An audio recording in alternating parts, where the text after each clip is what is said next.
In the annals of philosophy, few concepts spur as much thought and debate as the Ship of Theseus. This ancient paradox has been pondered by thinkers since the time of Plato and Aristotle, capturing the imagination of many with its intriguing questions about identity, change, and continuity. Picture a grand ship, the Ship of Theseus, sailing through the azure waters of the Aegean Sea. This vessel is not just any ship. It is a symbol of adventure and exploration, carrying the stories of great journeys and heroes across the seas.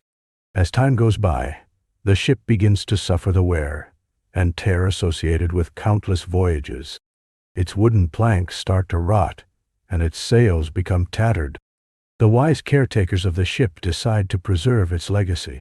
One by one, they replace the old worn components with new materials.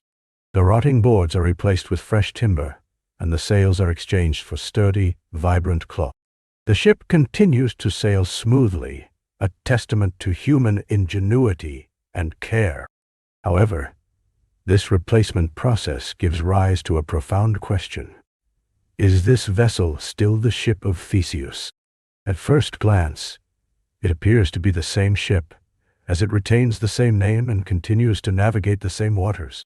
Yet, with each modification, the original components of the ship are discarded, leading to a compelling philosophical inquiry about what constitutes the true essence of an object. To deepen our understanding, let's contemplate a variation of this thought experiment. Imagine that all the old rotting components are carefully collected and reassembled into a ship. This vessel, constructed from the original parts that once comprised the Ship of Theseus, is now sailing alongside its modern counterpart. Which of these two ships, if either, can rightfully be called the Ship of Theseus? This quandary invites us to explore our perceptions of identity and objecthood. In broader terms, the Ship of Theseus touches on the nature of identity as it relates to not just objects, but also ourselves. As humans, we undergo constant change, whether due to aging, experiences, or even shifts in beliefs and values. Consider how your favorite childhood toy looks after years of being cherished. It may be chipped and faded, yet it still evokes memories of joy and nostalgia. Is it still the same toy that brought you comfort as a child, or has it transformed into something new with age? This paradox extends beyond physical objects to explore deeper questions about selfhood and existence. Imagine two identical twins, raised in similar environments, but gradually developing distinct personalities and life experiences.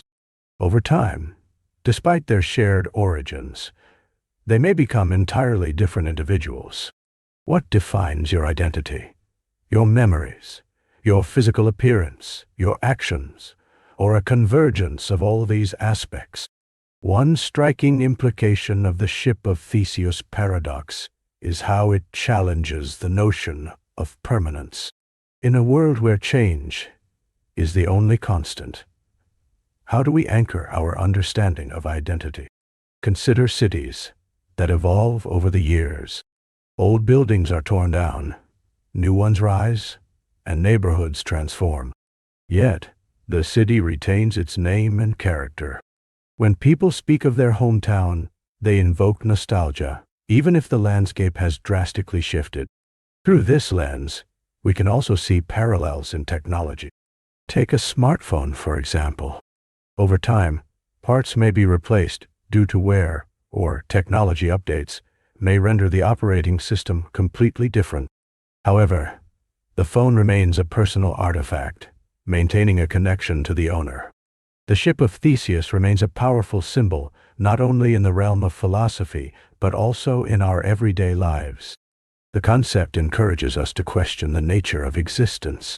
It invites us to reflect on how we perceive ourselves and others, and how we navigate relationships that evolve over time. Our perspectives on identity and continuity may shift as we ponder this paradox. It serves as a reminder that change does not always equate to loss. While we may experience transformation, the essence of who we are or what we cherish can remain intact, nestled in memories, emotions, and connections that transcend physicality. In essence, the Ship of Theseus invites us to embrace the complexity of our existence and the world around us. The questions it raises may not yield definitive answers, and that is perhaps its most profound gift. As we engage with the paradox, we are invited to glimpse the interconnectedness of all things, the fluidity of identity, and the rich tapestry that makes life both perplexing and beautiful. Ultimately, whether we view the Ship of Theseus as the same vessel or a different one, we find ourselves navigating a sea of thoughts that challenge our understanding of reality. This timeless philosophical exploration encourages us to cherish the journey as much as the destination, highlighting the importance of the stories we tell and the identities we construct along the way. As we ponder this ancient riddle, we engage with the beauty of existence that flows through all aspects of life, weaving a vibrant narrative that is both unique and shared. Zeno's paradoxes are a fascinating collection of philosophical puzzles that originated in ancient Greece, crafted by the philosopher Zeno of Elea in the 5th century BC. These paradoxes challenge our fundamental understanding of motion, infinity, and divisibility, pushing the boundaries of logic and reason. One of the most famous paradoxes is the race between Achilles and a tortoise. Imagine a race between the swift Achilles, a renowned warrior known for his speed, and a tortoise which is famously slow. To make the race fair, the tortoise is given a head start. Let's say the tortoise starts at 100 meters ahead of Achilles. As the race commences, Achilles, with his unmatched speed, quickly reaches the point where the tortoise started. However, by the time Achilles reaches the initial 100 meters, the tortoise, having moved forward at its own slow pace, has covered some distance, let's say 10 meters. Now, Achilles must run to that new position of the tortoise. When Achilles reaches the 110 meters mark, the tortoise has moved forward again, albeit just a little. This pattern continues endlessly. Every time Achilles reaches the point where the tortoise was, the tortoise has moved a small distance ahead. This leads us to a perplexing conclusion. No matter how fast Achilles runs, he can never catch up to the tortoise if we follow Zeno's thought process. This paradox invites us to think about what it means for something to reach or cover a distance, and forces us to reconsider our conception of motion in the world. Another significant paradox presented by Zeno is known as the dichotomy paradox. Consider this scenario. To reach a destination, an individual must first cover half the distance. However, before reaching that half point, they must also cover half of that half, and again half of that half, and so forth, creating an infinite number of steps to complete. This infinite division suggests that movement is impossible, as the journey never truly begins. Each segment of movement appears to require completing an infinite number of tasks. Then there is the arrow paradox, which puts forth an intriguing idea about time and motion. Imagine an arrow in flight. At any single instant during its journey, the arrow occupies a specific position in space. If, at every instant of time, the arrow is at rest, because it is occupying a definite position, then how can motion be real? Hence, if all moments in time are made up of such instants, then motion, as we perceive it, must be an illusion. These challenges posed by Zeno not only ignite philosophical debates, but also have deep implications in mathematics and physics. They provoke us to examine the nature of infinity and the concept of continuity. How do we understand the idea of limits, especially in calculus, which involves approaching a value through an infinite series of steps? The very tools we use today in mathematics were influenced by grappling with Zeno's insights, paving the way for the development of concepts involving limits and convergence. Zeno's inquiries not only push us to explore the nature of reality, but also have implications across various fields beyond philosophy. In physics, discussions of the nature of space and time often echo his paradoxes. Theories related to quantum mechanics and relativity also reflect similar complexities when considering movement and time, suggesting that the rules governing our world may not be as straightforward as they appear. Additionally, in modern discussions of metaphysics and epistemology, Zeno's paradoxes continue to serve as a catalyst for reflection. They invite thinkers to challenge prevailing assumptions about perception and existence, encouraging a dialogue that spans centuries and intellectual traditions. They remind us that even in our understanding of the physical world, our intuitions can often lead us to paradoxical conclusions, compelling us to equip our minds with rigorous reasoning tools. In contemplating Zeno's paradoxes, one might wonder about their relevance today. Consider, for example, the rapid advancements in technology. Each innovation seems to propel us forward, yet the more we advance, the more we realize how much lies ahead, much like the tortoise remaining just out of reach, no matter how far we travel. The race continues indefinitely, with each step forward hinting at new challenges to confront, new heights to scale. These ancient philosophical puzzles remain as compelling now as they were centuries ago. They challenge us not only to think critically about physical movement and time, but also to recognize the deeper implications of continuity, division, and infinity in our universe. Through Zeno's lens, we glean valuable insights that prompt continued exploration into the very fabric of existence, beckoning us to never cease in our pursuit of understanding. As we reflect on these paradoxes, we connect with a legacy of inquiry that underlines the richness of human thought, creativity, and curiosity. They remind us that even in seeking the most straightforward answers, complications abound, urging us to delve deeper and contemplate the intricate dance between motion and stillness, between existence and perception. Thus, Zeno's paradoxes become not only ancient challenges, but also timeless invitations to ponder the mysteries that govern our lives and the world around us.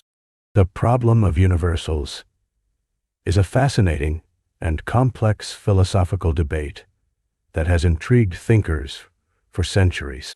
At its core, it questions whether properties, such as color or shape, exist independently of our minds, or whether they are just concepts we use to categorize our experiences. To begin, let's consider the everyday experience of color.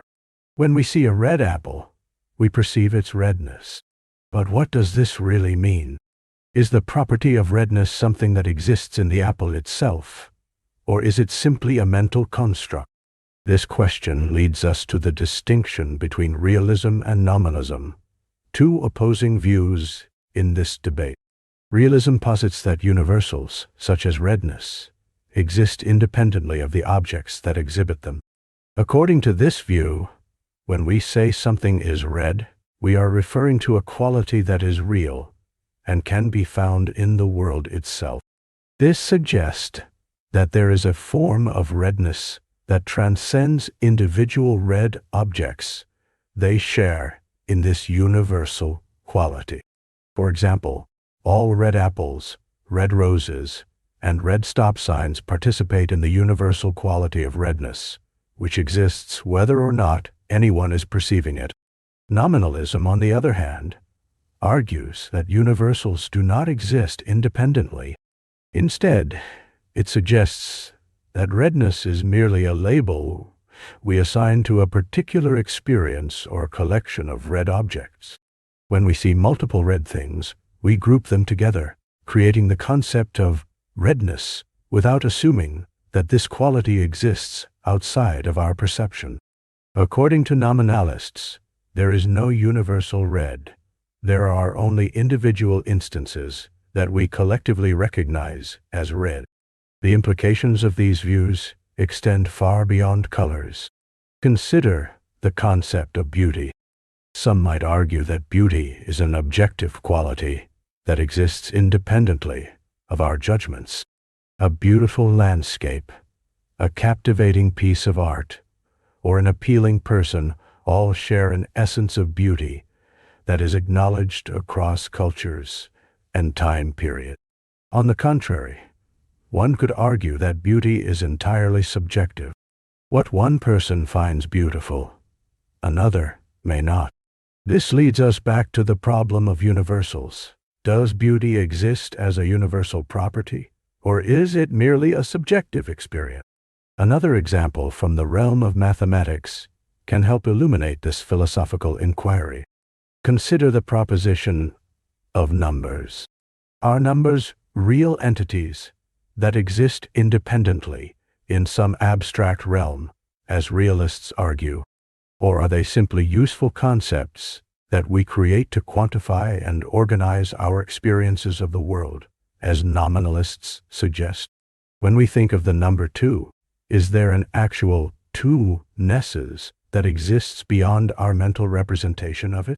Philosophers throughout history have contributed to this debate. Plato famously proposed the theory of forms, which posited that beyond our physical world lies a realm of abstract forms or ideas that represent the true essence of universals. For Plato, objects in our world are just imperfect reflections of these perfect forms.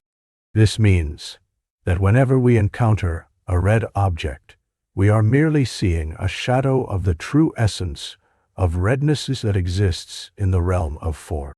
Aristotle, on the other hand, largely rejected Plato's theory. He believed that universals were not separate entities, but rather derived from the particular objects we encounter. For Aristotle, the essence of redness resides in the red apple itself, not in some distant realm of ideal forms. This perspective emphasizes the connection between objects and their qualities, grounding universals in the physical world. As we progress through history, various philosophers have presented their unique takes. The medieval philosopher Thomas Aquinas incorporated Aristotelian thought into Christian theology, proposing that universals exist in the mind of God and are instantiated in the material world. Meanwhile, modern philosophers like David Hume and Immanuel Kant approach the problem from different angles, seeking to explore the connection between human experience and the essence of universals. Hume expressed skepticism about the idea of innate qualities existing independently, while Kant introduced the idea that our understanding of universals stems from our cognitive structure. The debate continues to evolve, especially with influences from contemporary philosophy and cognitive science. Some modern thinkers examine how language and culture shape our understanding of universals, arguing that our concepts are inherently tied to the social context in which we live. This view challenges the notion that universals can exist in isolation from human interpretation and experience.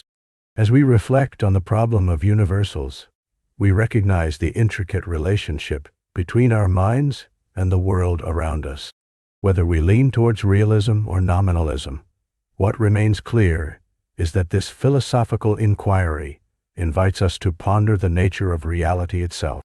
It encourages us to consider how we categorize our experiences and the implications this has for our understanding of the universe. In an age where scientific discoveries shape our perceptions, the discussion surrounding the existence of universals becomes even more relevant. As we uncover the complexities of the cosmos, the philosophical boundaries between our perception and the objective world we seek to understand become increasingly blurred.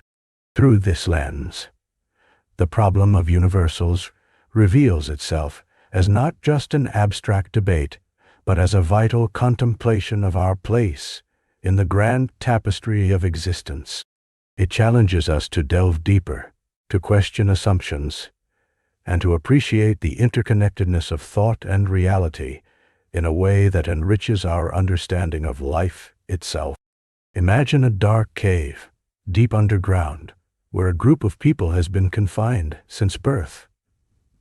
They are chained in such a way that they can only face the wall in front of them. Behind them is a fire, and between the fire and the prisoners is a raised walkway where other people pass by, carrying various objects. These objects cast shadows on the wall of the cave that the prisoners are staring at. For those who are imprisoned in this cave, the shadows on the wall are their entire reality. They have never seen the objects causing the shadows, nor have they ever been outside the cave. The sounds they hear echoing off the cave walls come from the figures behind them, creating a distorted understanding of their world. If one of the prisoners were to be suddenly freed and forced to turn around, they would be confronted with a blinding light, the light of the fire. They might initially be disoriented and confused, struggling to comprehend this new reality, filled with shapes and colors. As this freed individual begins to adjust, they would see the objects that had previously only been shadows. They would begin to understand the true nature of these forms, recognizing them as mere representations of something much more profound. This is when the person might crave to explore further and eventually make their way out of the cave entirely. Upon stepping into the sunlight, the light would be overwhelming. At first, the individual would be unable to see anything. Gradually, however, the beauty of the outside world would reveal itself. They would witness trees swaying in the breeze, flowers of brilliant colors, and complex landscapes stretching as far as the eye can see. The vibrant reality of existence would become clear. This journey of discovery would change the liberated person's perception forever. They would understand that what they once thought was real was nothing but mere shadows. The outside world represents a higher level of understanding or truth, while the cave symbolizes ignorance, and the shadows are the incomplete truths individuals often accept as reality. Returning to the cave to enlighten those still trapped would not be without challenges. The prisoner may find that those who are still inside would be resistant to the new ideas.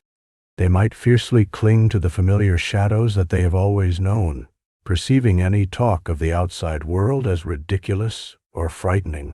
After all, it is not easy to challenge long-held beliefs, especially when they form the basis of one's understanding of existence.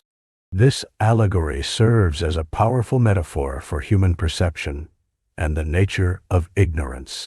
It suggests that what we see and understand may not always represent the complete reality. Our beliefs can confine us just like the prisoners in the cave, limiting our ability to grasp deeper truths. In everyday life, we often accept things at face value without questioning or seeking a broader perspective. The shadows on the wall can be likened to media narratives, societal norms, or even our self-imposed limitations that dictate our understanding of reality. Consider how many times we rely on second-hand information, assumptions, or stereotypes formed without true investigation. These can cloud our understanding, similar to the way the cave's darkness obscures the real world. The journey to knowledge requires curiosity and the readiness to confront discomfort. Just as the freed prisoner had to endure the initial pain of bright light to gain a true understanding, we too must embrace the challenge of seeking out information that can expand our awareness. Additionally, This allegory can be reflected in our interactions with others and our ability to empathize. When we only see the superficial aspects of someone's existence, we potentially see only shadows. True connection involves looking beyond the facade and understanding the deeper stories and experiences that shape who they are. At a time when information is abundant, the challenge lies in discerning truth from illusion. Just like the shadows in the cave, misinformation can appear convincing. It takes a courageous spirit to seek the light, to question, to examine critically, and to expand our worldview. The allegory of the cave poignantly reminds us to challenge our perceptions, to venture beyond the known, and to embrace the unknown. It encourages the pursuit of wisdom and understanding, advocating for deeper insights that can enrich our lives and experiences. By fostering a mindset open to exploration, we, like the freed prisoner, can step into a world filled with color, depth, and richness that would otherwise remain concealed by the shadows.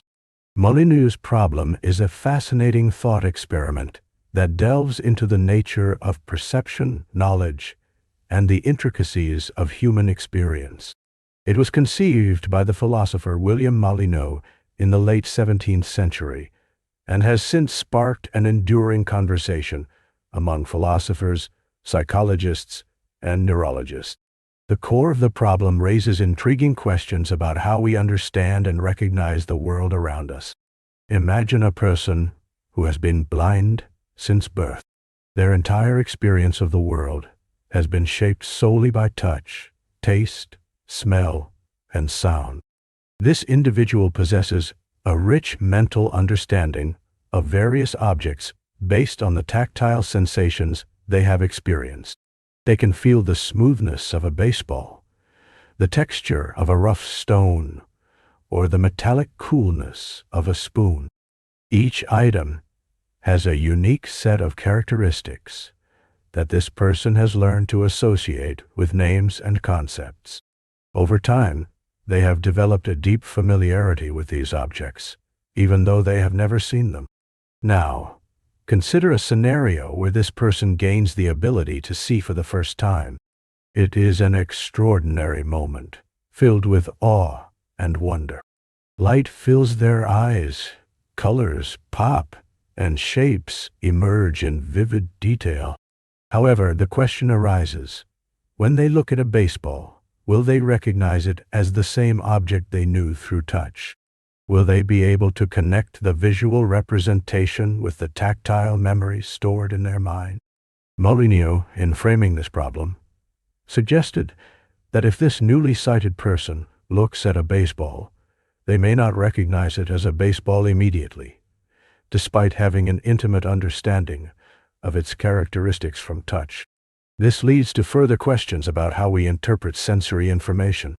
Is our understanding of an object based solely on the visual or tactile experience, or is there a deeper layer of cognitive processing that allows for cross-modal recognition? Philosophers have argued from various perspectives on this conundrum. Some suggest that recognition is essentially tied to the sensory modalities through which we have come to know an object. In this view, the person who has gained sight may see a round object and understand it as round, but the full recognition that it is a baseball might be elusive, rooted more in the tactile memories than in any visual association. On the other hand, proponents of the idea that recognition transcends sensory modalities argue that the knowledge of the object, its essence, its purpose, and its function accompanies the experience of sight. They posit that once the person sees the baseball, they might immediately associate the visual clues, such as its spherical shape, size, and color, with their prior experiences. This interplay of sensory information can lead to a seamless recognition process. To enrich our understanding, let's consider an analogy involving familiar sounds. Think of a person who has never seen a dog but has owned and loved one for years. They have learned to distinguish different breeds by their barking, their sounds eliciting reactions based on how the dog behaves. The moment this person sees a dog for the first time, they may recognize the dog immediately because they have built a connection between the auditory cues and their memories. This recognition is often immediate and instinctive, showcasing the brain's ability to bridge different sensory experiences. In contrast, returning to the original scenario, the thought experiment demonstrates that the mapping of sensory knowledge can be complex and layered. For instance, if the individual were to hold an object close to their face, perhaps a spoon, they could instantly recognize its shape and perhaps remember the sensation of using it. But the visual perception, seeing a gleaming spoon, might initially yield confusion. The nuances of light, reflecting off it, or its position in space, are new aspects of information that require a fresh interpretation. Molyneux' problem invites us to explore how perception is not only about what we sense, but also how we interpret and integrate those senses into our understanding. It raises questions about the development of knowledge and the potential limitations we encounter when crossing from one mode of perceiving to another. It also taps into broader themes concerning the nature of reality. How do our experiences shape our understanding of the world? Are sensory experiences inherently subjective, confined to the individual's perception? In modern discussions, empirical studies have sought to explore this thought experiment's implications. Research on individuals who regain sight after being blind provides data that informs and evolves the conversation initiated by Molyneux. Some findings indicate that individuals can indeed recognize objects they formerly only knew through touch after experiencing sight, suggesting that the brain has a remarkable capacity to make connections and navigate through its various maps of knowledge.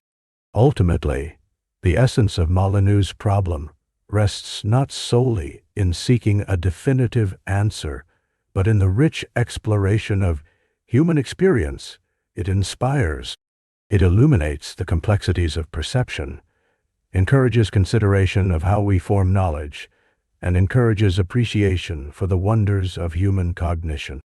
Each of us engages in a continual process of interpretation, a dance between our senses and our understanding of the world, making Molyneux' inquiry a timeless and captivating exploration of the human condition.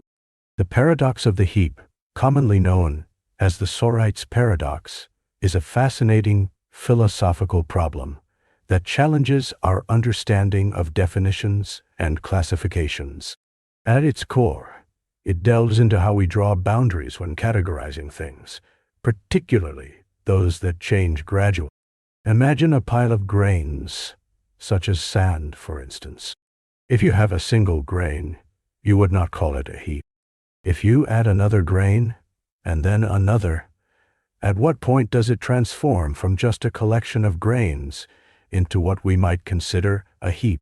This thought experiment raises more questions than answers. Consider this scenario. You have a heap of sand. If you start removing grains one at a time, you can imagine a moment when you have just a few grains left. At this point, the grains still exist, but intuitively, it's hard to refer to them as a heap. However, if you were to define what constitutes a heap, you may struggle to pinpoint the exact moment where it ceases to be a heap. It is this vagueness that sits at the heart of the paradox. The Sorites paradox can be illustrated with various everyday examples. Take a stack of books. If you have a single book, it is certainly not a stack. If you add another book, it begins to resemble a stack. But is it formally a stack yet? Continue adding books, and it feels like every additional book gets you closer. However, if you were to remove books one by one, at which precise moment does it stop being a stack? The challenge here is not just in our inability to provide a clear and concrete definition, but also in the implications this has on language and logic. What are we to make of terms that appear precise, but are subject to such ambiguity when it comes to gradual changes? This paradox highlights our reliance on the fluid nature of categories and the inherent ambiguity in our language. Moving deeper into the implications of the Sorite's paradox, we can also look at other categories in life that face similar conundrums, such as colors. If we consider the colors of the rainbow, where does blue end and green begin?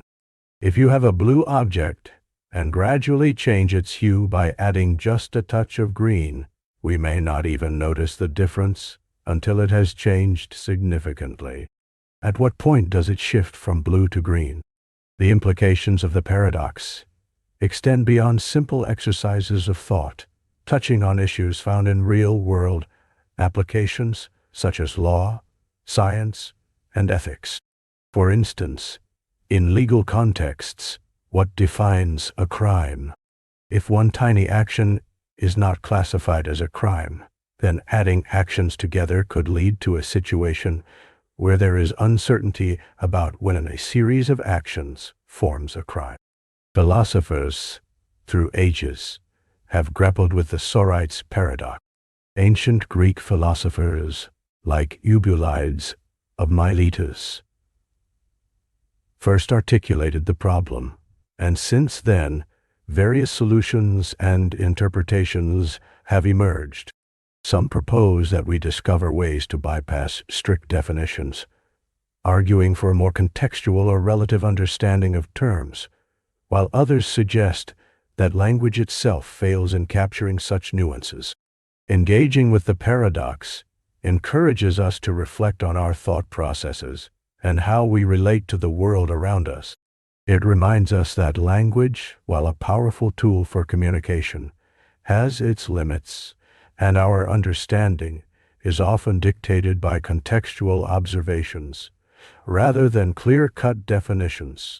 As we ponder the shifting boundaries of categories, we recognize the beauty and complexity of how we construct meaning in a world that is rarely black and white.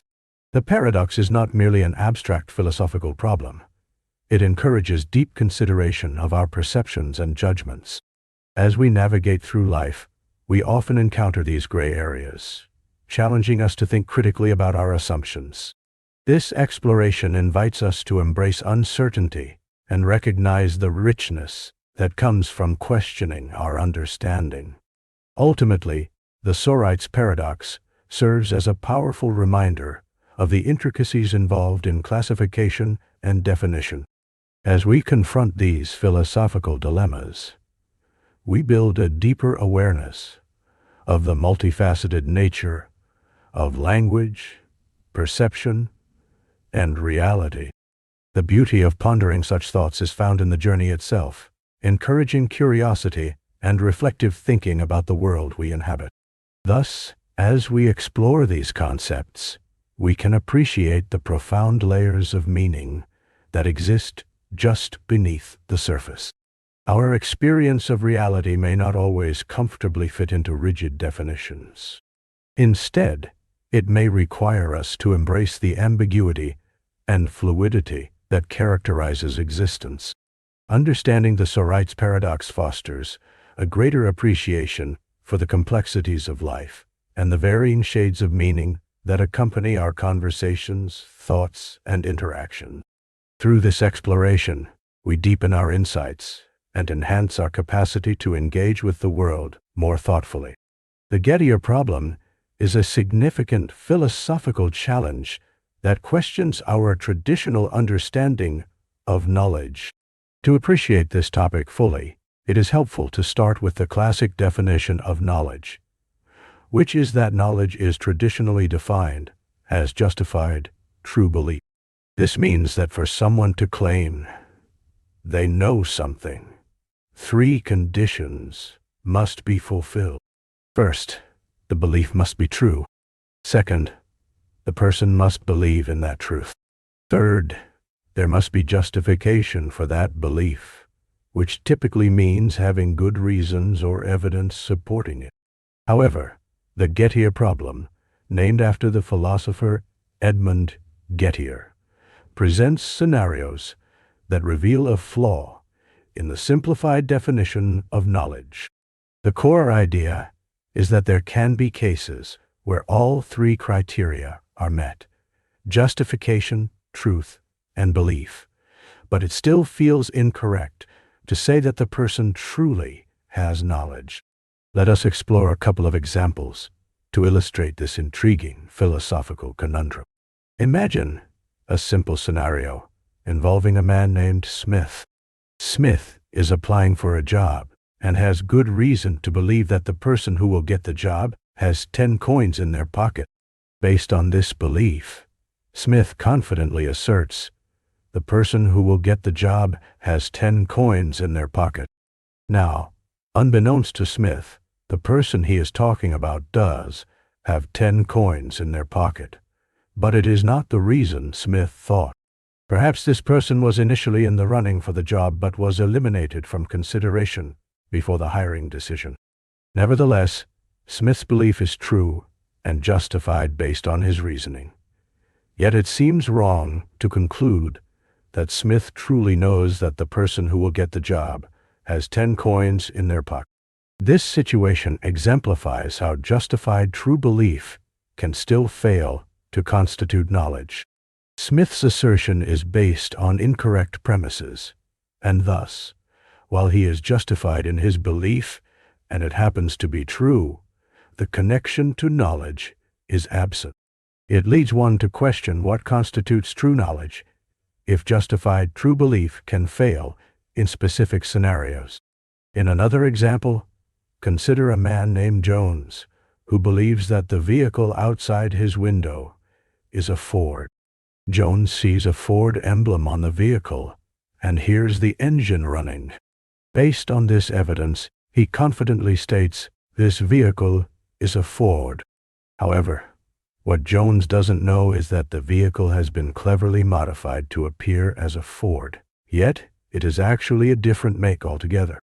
In this case, Jones' belief is again justified and true because it looks and behaves like a Ford. Yet intuitively, it doesn't feel right to say that Jones genuinely knows the vehicle is a Ford, as the justification is based on misleading evidence. These scenarios shine a light on the intricacies of knowledge, calling into question how we validate our beliefs. The implication is significant because it challenges the notion that simply having a justified true belief is sufficient for knowledge. Instead, it urges philosophers and thinkers to reconsider the nature of knowledge itself and what additional criteria might be necessary to validate a true claim as genuine knowledge. The Gettier Problem has spurred extensive discussions and explorations in epistemology, the study of knowledge. It has led to numerous philosophical debates about the necessary conditions for knowledge. Many theorists have attempted to refine definitions of knowledge further to account for these problematic situations. Some suggested adding a fourth condition, like the idea that one's justification must be reliable in a way that protects against such counterexamples. Others have explored more nuanced frameworks, focusing on the context in which beliefs are formed. As a result, the Gettier Problem illustrates that understanding knowledge is much more complex than one might initially think. It compels those who seek to comprehend the world around them and consider how beliefs and justifications relate to what we genuinely accept as knowledge. Exploring this challenge opens fascinating dialogues about how we perceive truth, the nature of belief, and the intricacies of thought. Ultimately, grappling with the Gettier Problem invites us to be more vigilant about our beliefs and the evidence supporting them. It highlights the importance of questioning not just our conclusions, but also the pathways that lead us there. By delving into these philosophical intricacies, we become more thoughtful individuals engaged in a journey of discovery and understanding.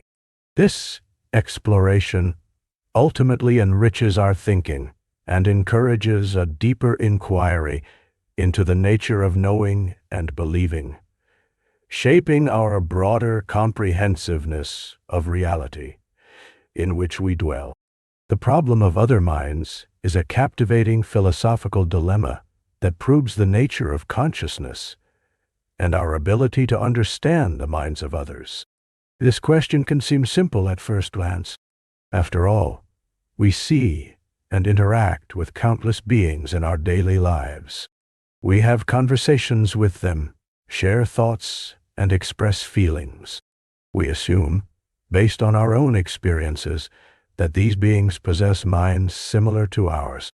However, this assumption raises a fundamental issue. How do we truly know that others experience thoughts, feelings, and consciousness in the same way that we do? Picture yourself sitting in a cafe, observing the people around you. Perhaps you see a young woman laughing while talking to her friend. You might think that her laughter suggests joy or contentment. But then you wonder, what if she is simply putting on a facade? This leads us to ask if we can ever fully comprehend the internal experiences of another person. This is the essence of the problem of other minds. Philosophers have grappled with this issue for centuries, trying to establish a framework for understanding consciousness. One notable philosopher, Descartes, famously asserted, "I think, therefore I am," suggesting that the very act of thinking proves one's existence. However, while Descartes was confident in his knowledge of his own mind, he left us with the challenge of proving the existence of other minds. We cannot directly access anyone's thoughts. We rely solely on interpretations of their behavior and expressions. Consider the analogy of an alien observing human behavior. This alien sees humans laughing, crying, or expressing anger. To the alien, these behaviors may appear nonsensical without understanding the underlying emotions. The alien could speculate about human consciousness, but it can never know if humans perceive experiences in the same manner. This brings to light the limitations of our understanding. The philosophy of solipsism, which posits that only one's own mind is sure to exist, occasionally emerges in conversations about this topic. A solipsist might argue that everything outside their own consciousness could merely be an illusion or projection of their mind. This perspective takes us down a path where the validation of others' minds becomes an exceedingly challenging proposition. Yet, despite these doubts, humanity has a strong inclination to empathize with others. We share stories, art, and culture, allowing us to connect on a profound level. When we listen to a friend recount their joy at an achievement or express their sorrow over loss, we can relate through our own experiences. We draw upon our emotions to bridge the gap between our consciousness and that of another. The feelings we share may not be identical, but the capacity to empathize allows for a semblance of understanding. This consideration leads us to differentiate between categories of beings and the complexities of mind. For instance, think about how we perceive animals. Many people interpret the wagging of a dog's tail as a sign of happiness.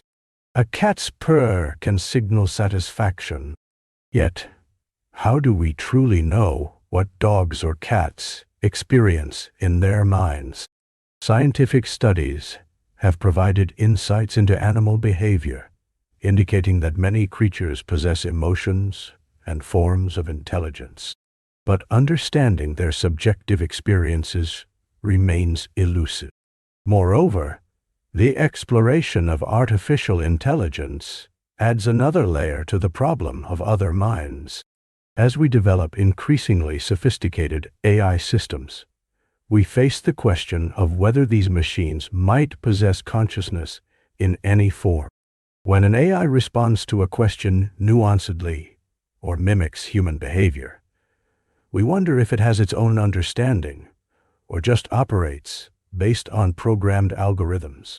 The boundaries separating human minds from machine cognition blur, and we find ourselves reevaluating our definitions of consciousness.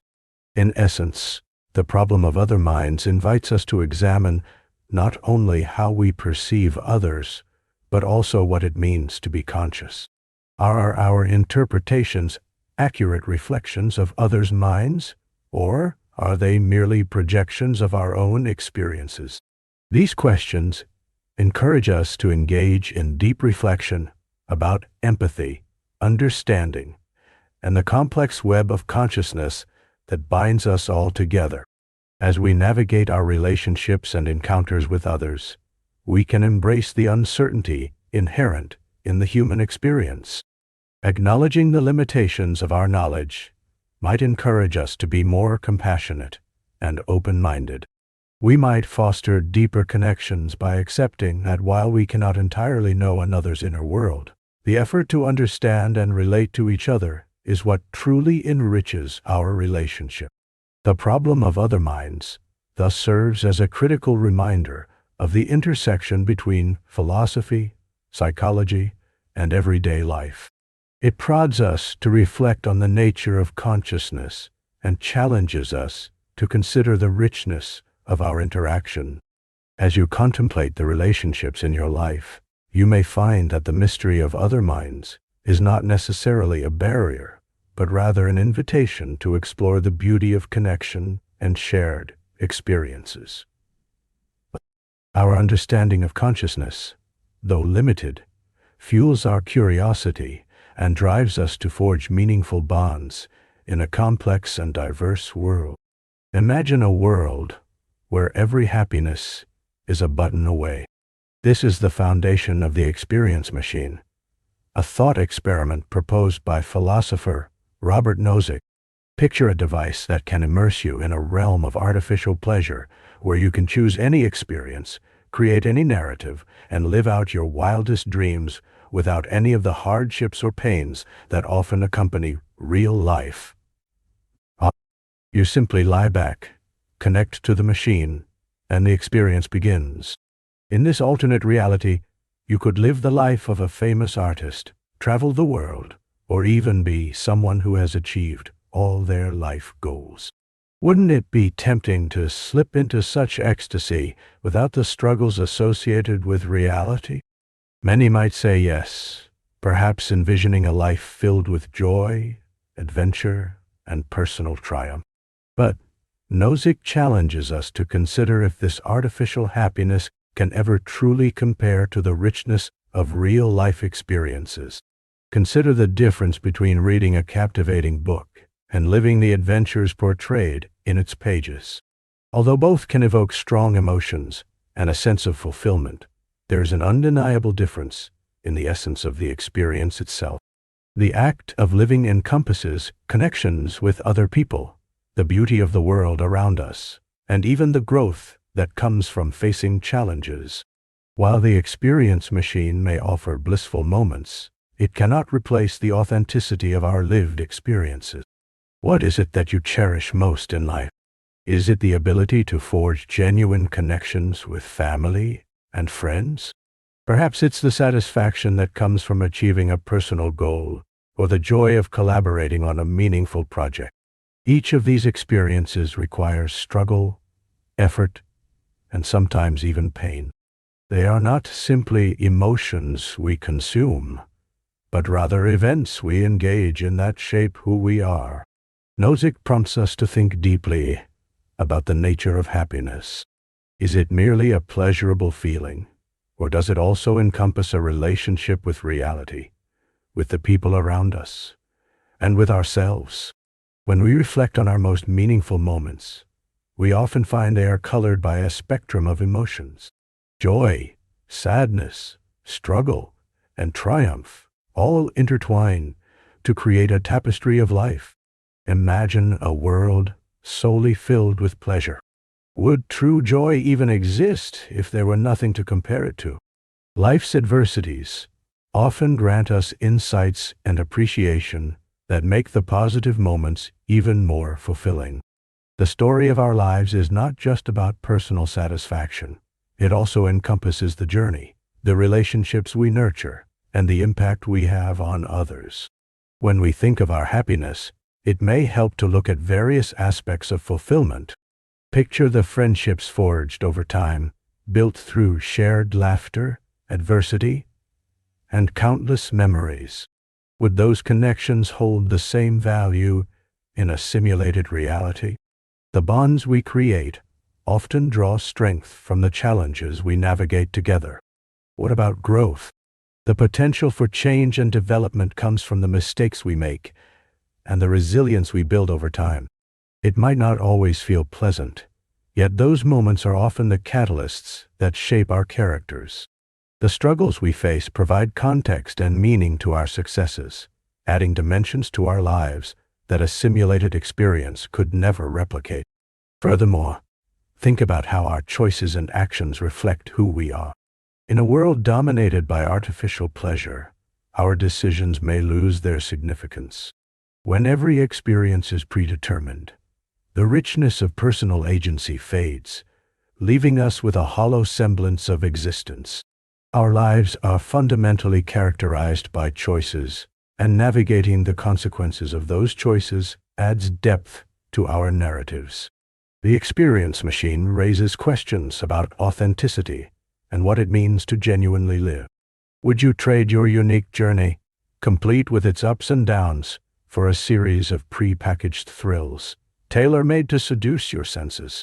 In contemplating this choice, we begin to appreciate the essence of individuality and the complexities that make life worthwhile.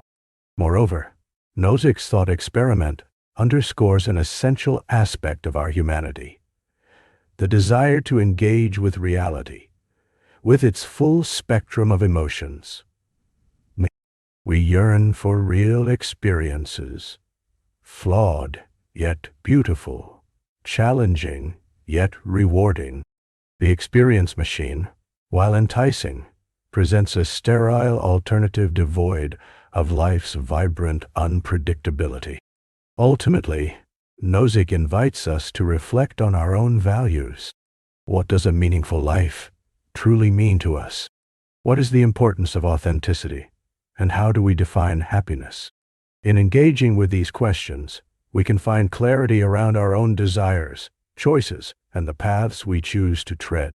Our unique experiences, laced with challenges, joy, growth, and connection, create the fabric of our lives, shaping not only who we are, but also how we relate to others.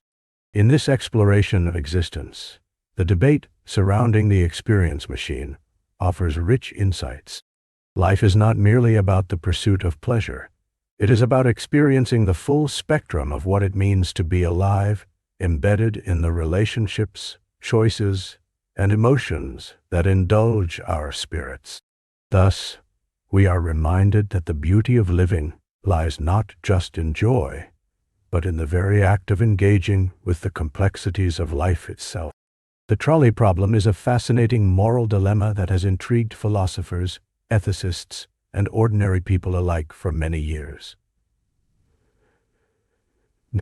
At its core, this thought experiment challenges us to consider the implications of our moral choices and how we make decisions that affect the lives of others.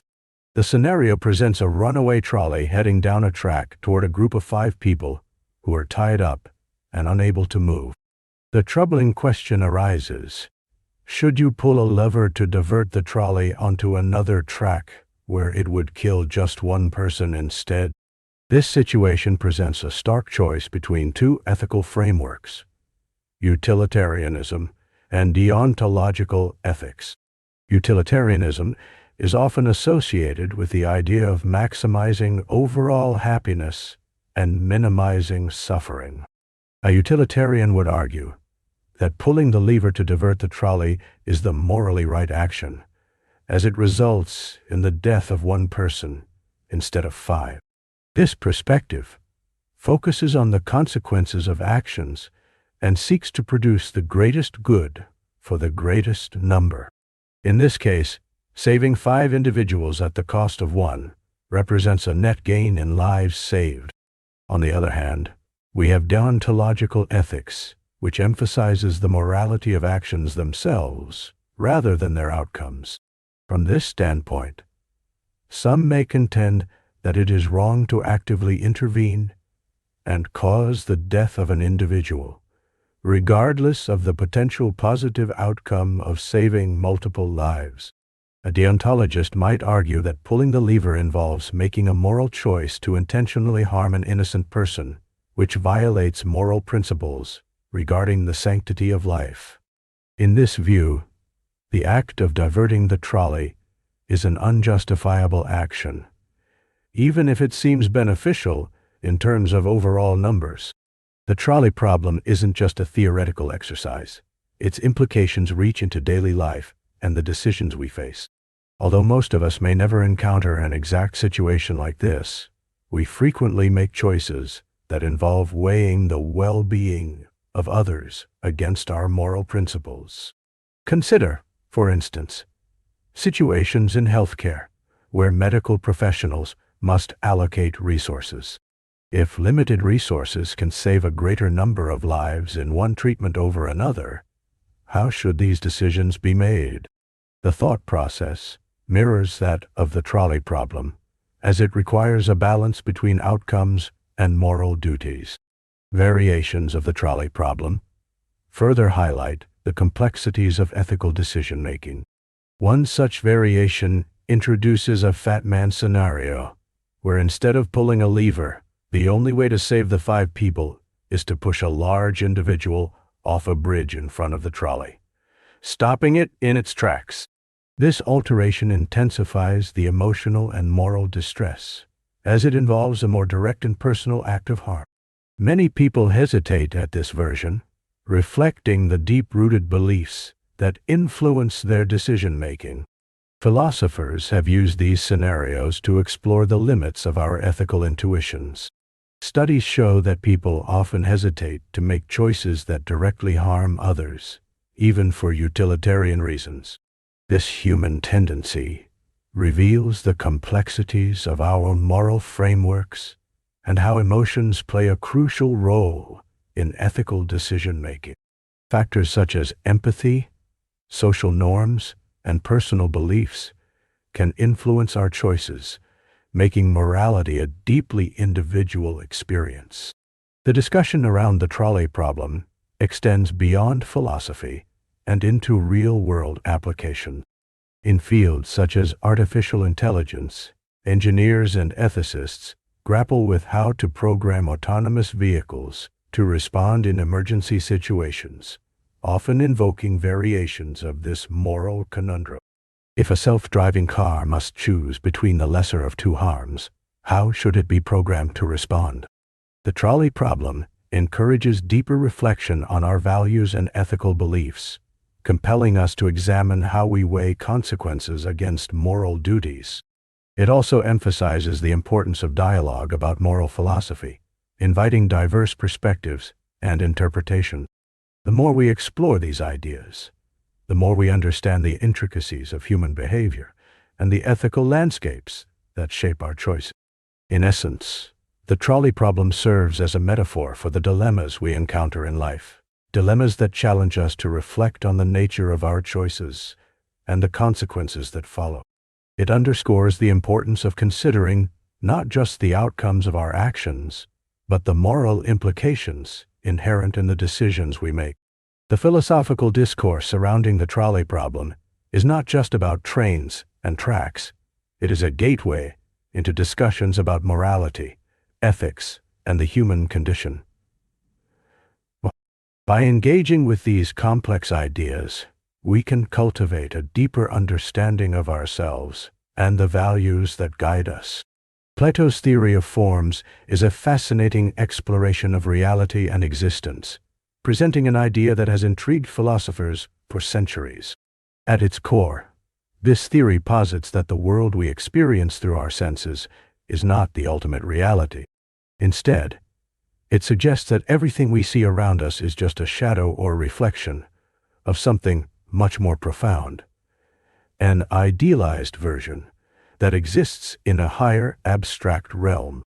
To understand this concept, imagine walking into a room filled with various chairs. Each chair is unique in its design, color, and material. One might be a modern, sleek design made of metal, while another could be an antique wooden chair with intricate carvings. However, according to Plato, all these chairs share a fundamental quality. They participate in the abstract essence of chairness. This essence is the perfect form of a chair, which embodies the ideal characteristics of what it means to be a chair. Plato used the allegory of the cave to illustrate his theory of forms.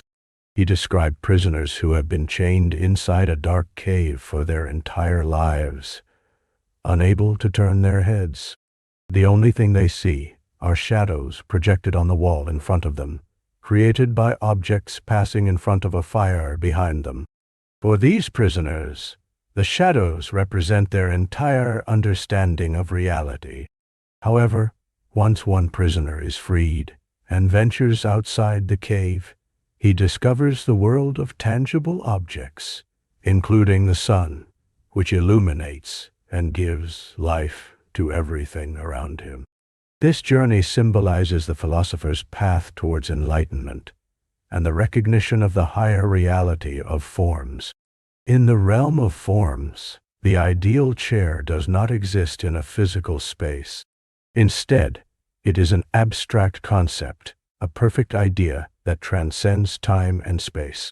Plato believed that this realm of forms is unchanging and eternal, unlike the material world that is constantly in flux. For instance, no matter how many variations of chairs exist, they will always fall short of embodying the pure essence of a chair. This leads to the idea that the physical world is imperfect and incomplete, as it is merely a representation of more perfect ideals. Plato's theory can extend to other concepts as well. Take, for example, the concept of beauty. In the physical world, beauty can be found in countless forms, from a breathtaking sunset to a beautifully crafted painting. Yet, these specific manifestations of beauty are subject to personal interpretation and change over time. However, Plato suggests that there exists a form of beauty that transcends any individual expression. This form contains the purest, most perfect concept of beauty that can never be fully realized in the physical realm. Consider also the form of justice. In every society, interpretations of justice vary widely. Laws can change, and what is considered just in one culture may be viewed as unjust in another. Yet, Plato argues that there exists an ideal form of justice, which serves as a standard against which all human laws can be measured. This form is perfect and unchanging, providing a foundation for understanding the nature, fairness, and order. In addition to these abstract concepts, Plato's theory leads us to question our own knowledge and understanding. If our senses only perceive shadows of the true forms, how can we claim to know anything with certainty? This implies a deep philosophical inquiry into the nature of knowledge itself. True knowledge, according to Plato, comes from understanding these forms, rather than relying solely on our sensory experiences. As we explore Plato's theory of forms, it becomes clear that this framework not only encourages a deeper understanding of our world, but also prompts us to seek the underlying truths behind our perception. It invites us to look beyond the surface and consider the essence of what makes something truly what it is. For those who engage with this philosophical perspective, it opens a door to richer discussions about existence, reality, and the nature of knowledge. The application of Plato's theory of forms can also be evident in the realms of art and creativity.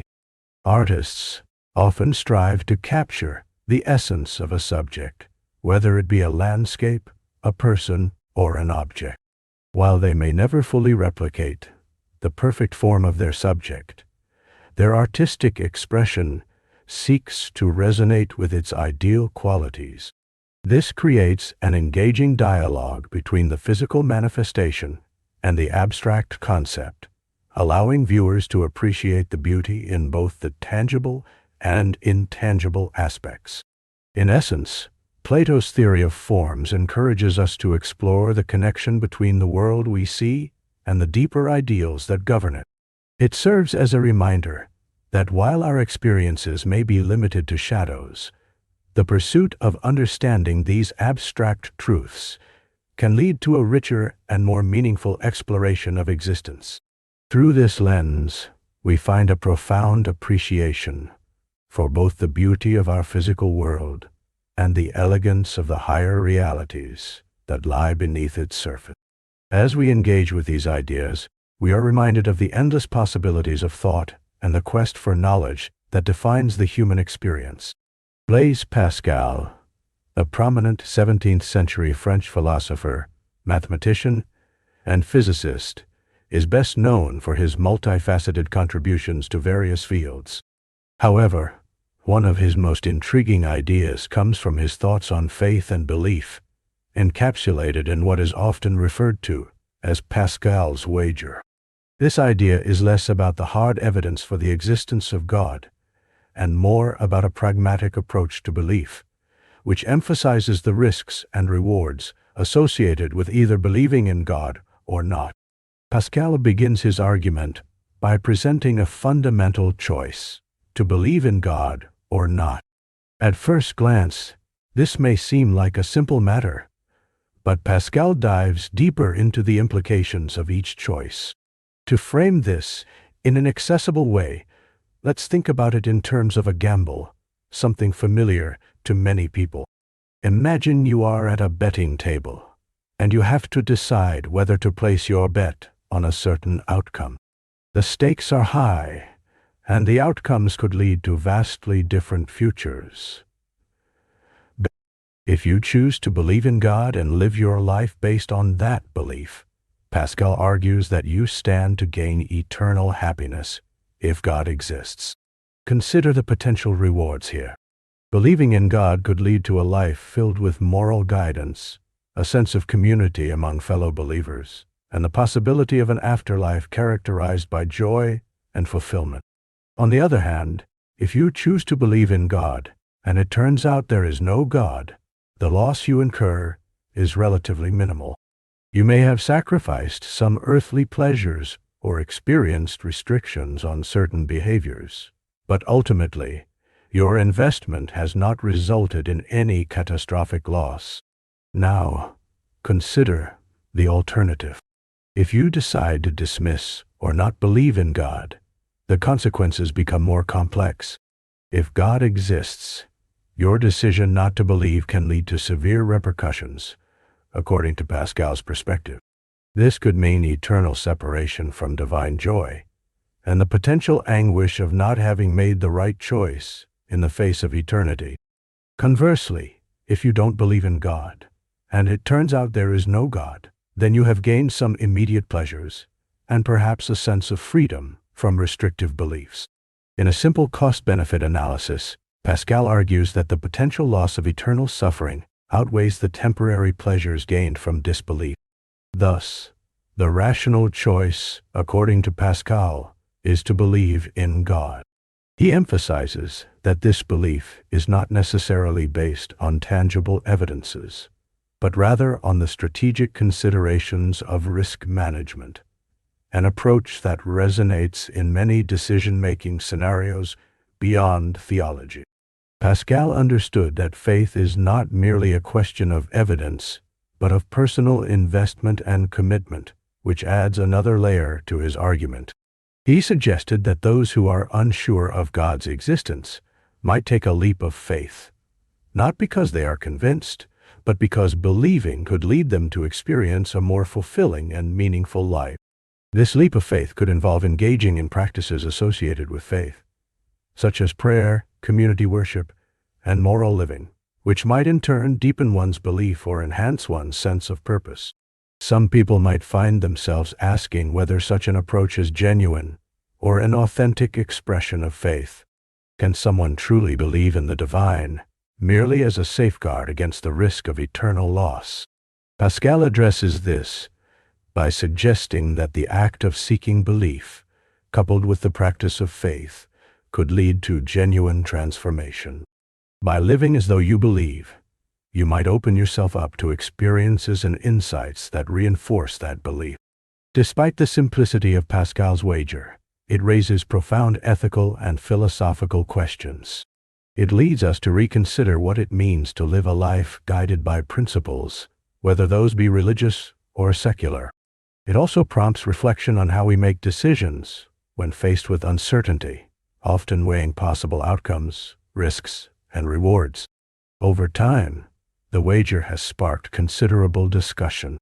Critics argue that it reduces a deeply personal belief to a mere gamble and overlooks the nuances of genuine faith, while proponents view it as a compelling starting point for understanding belief in the divine.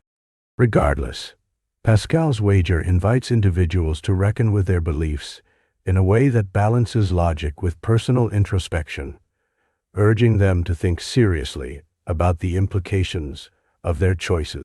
In the grand scope of human existence, the interplay of belief, evidence, and personal experience remains a rich field for exploration.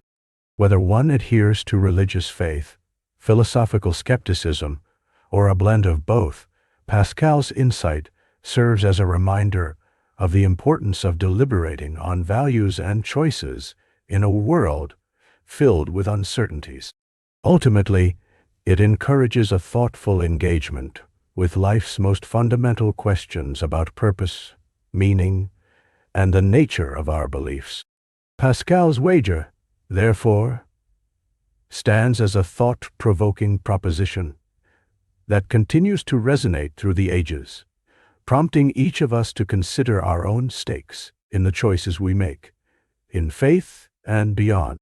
The mind-body problem is one of the most profound philosophical questions that has captivated thinkers for centuries.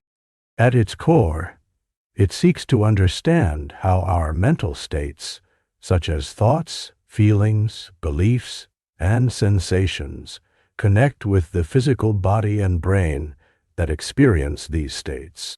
This intricate relationship has led to various theories and perspectives, each attempting to untangle the puzzle of consciousness and its connection to our corporeal existence. Imagine the mind as a vast ocean, with waves representing our thoughts and feelings. This ocean may seem separate from the land of the physical body, yet it is deeply intertwined.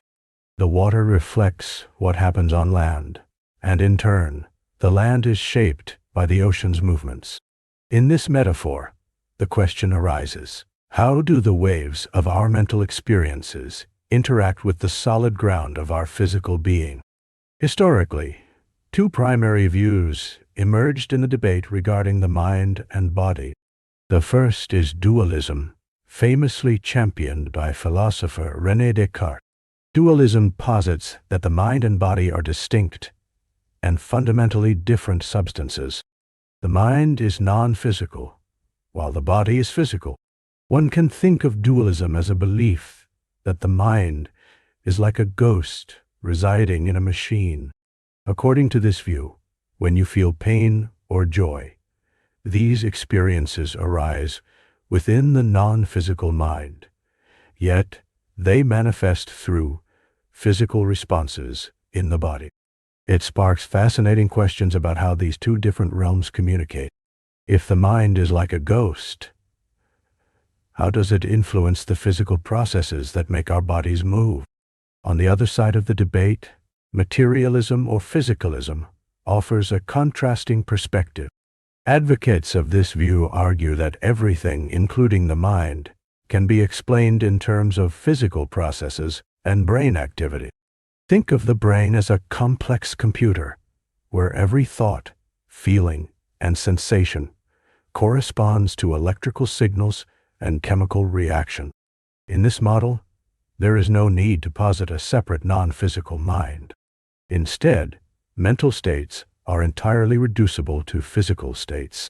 When you think of your favorite song, neurons in your brain fire in a certain pattern, creating an experience that corresponds to that song and makes you feel a particular way. However, this leads to further questions. How do we account for subjective experiences, often referred to as qualia, that seem to elude strict physical description? For instance, consider the taste of chocolate.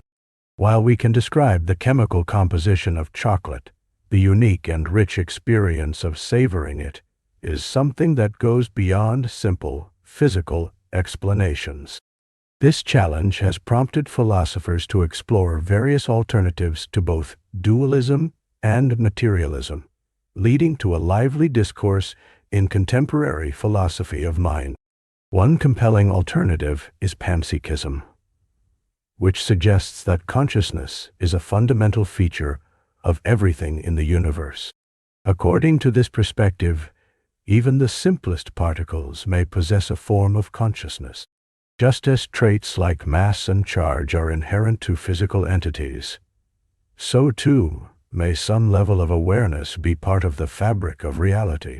This leaves us with a captivating possibility that the mind and body may not be separate or reducible, but rather part of an interconnected web of consciousness that permeates all existence.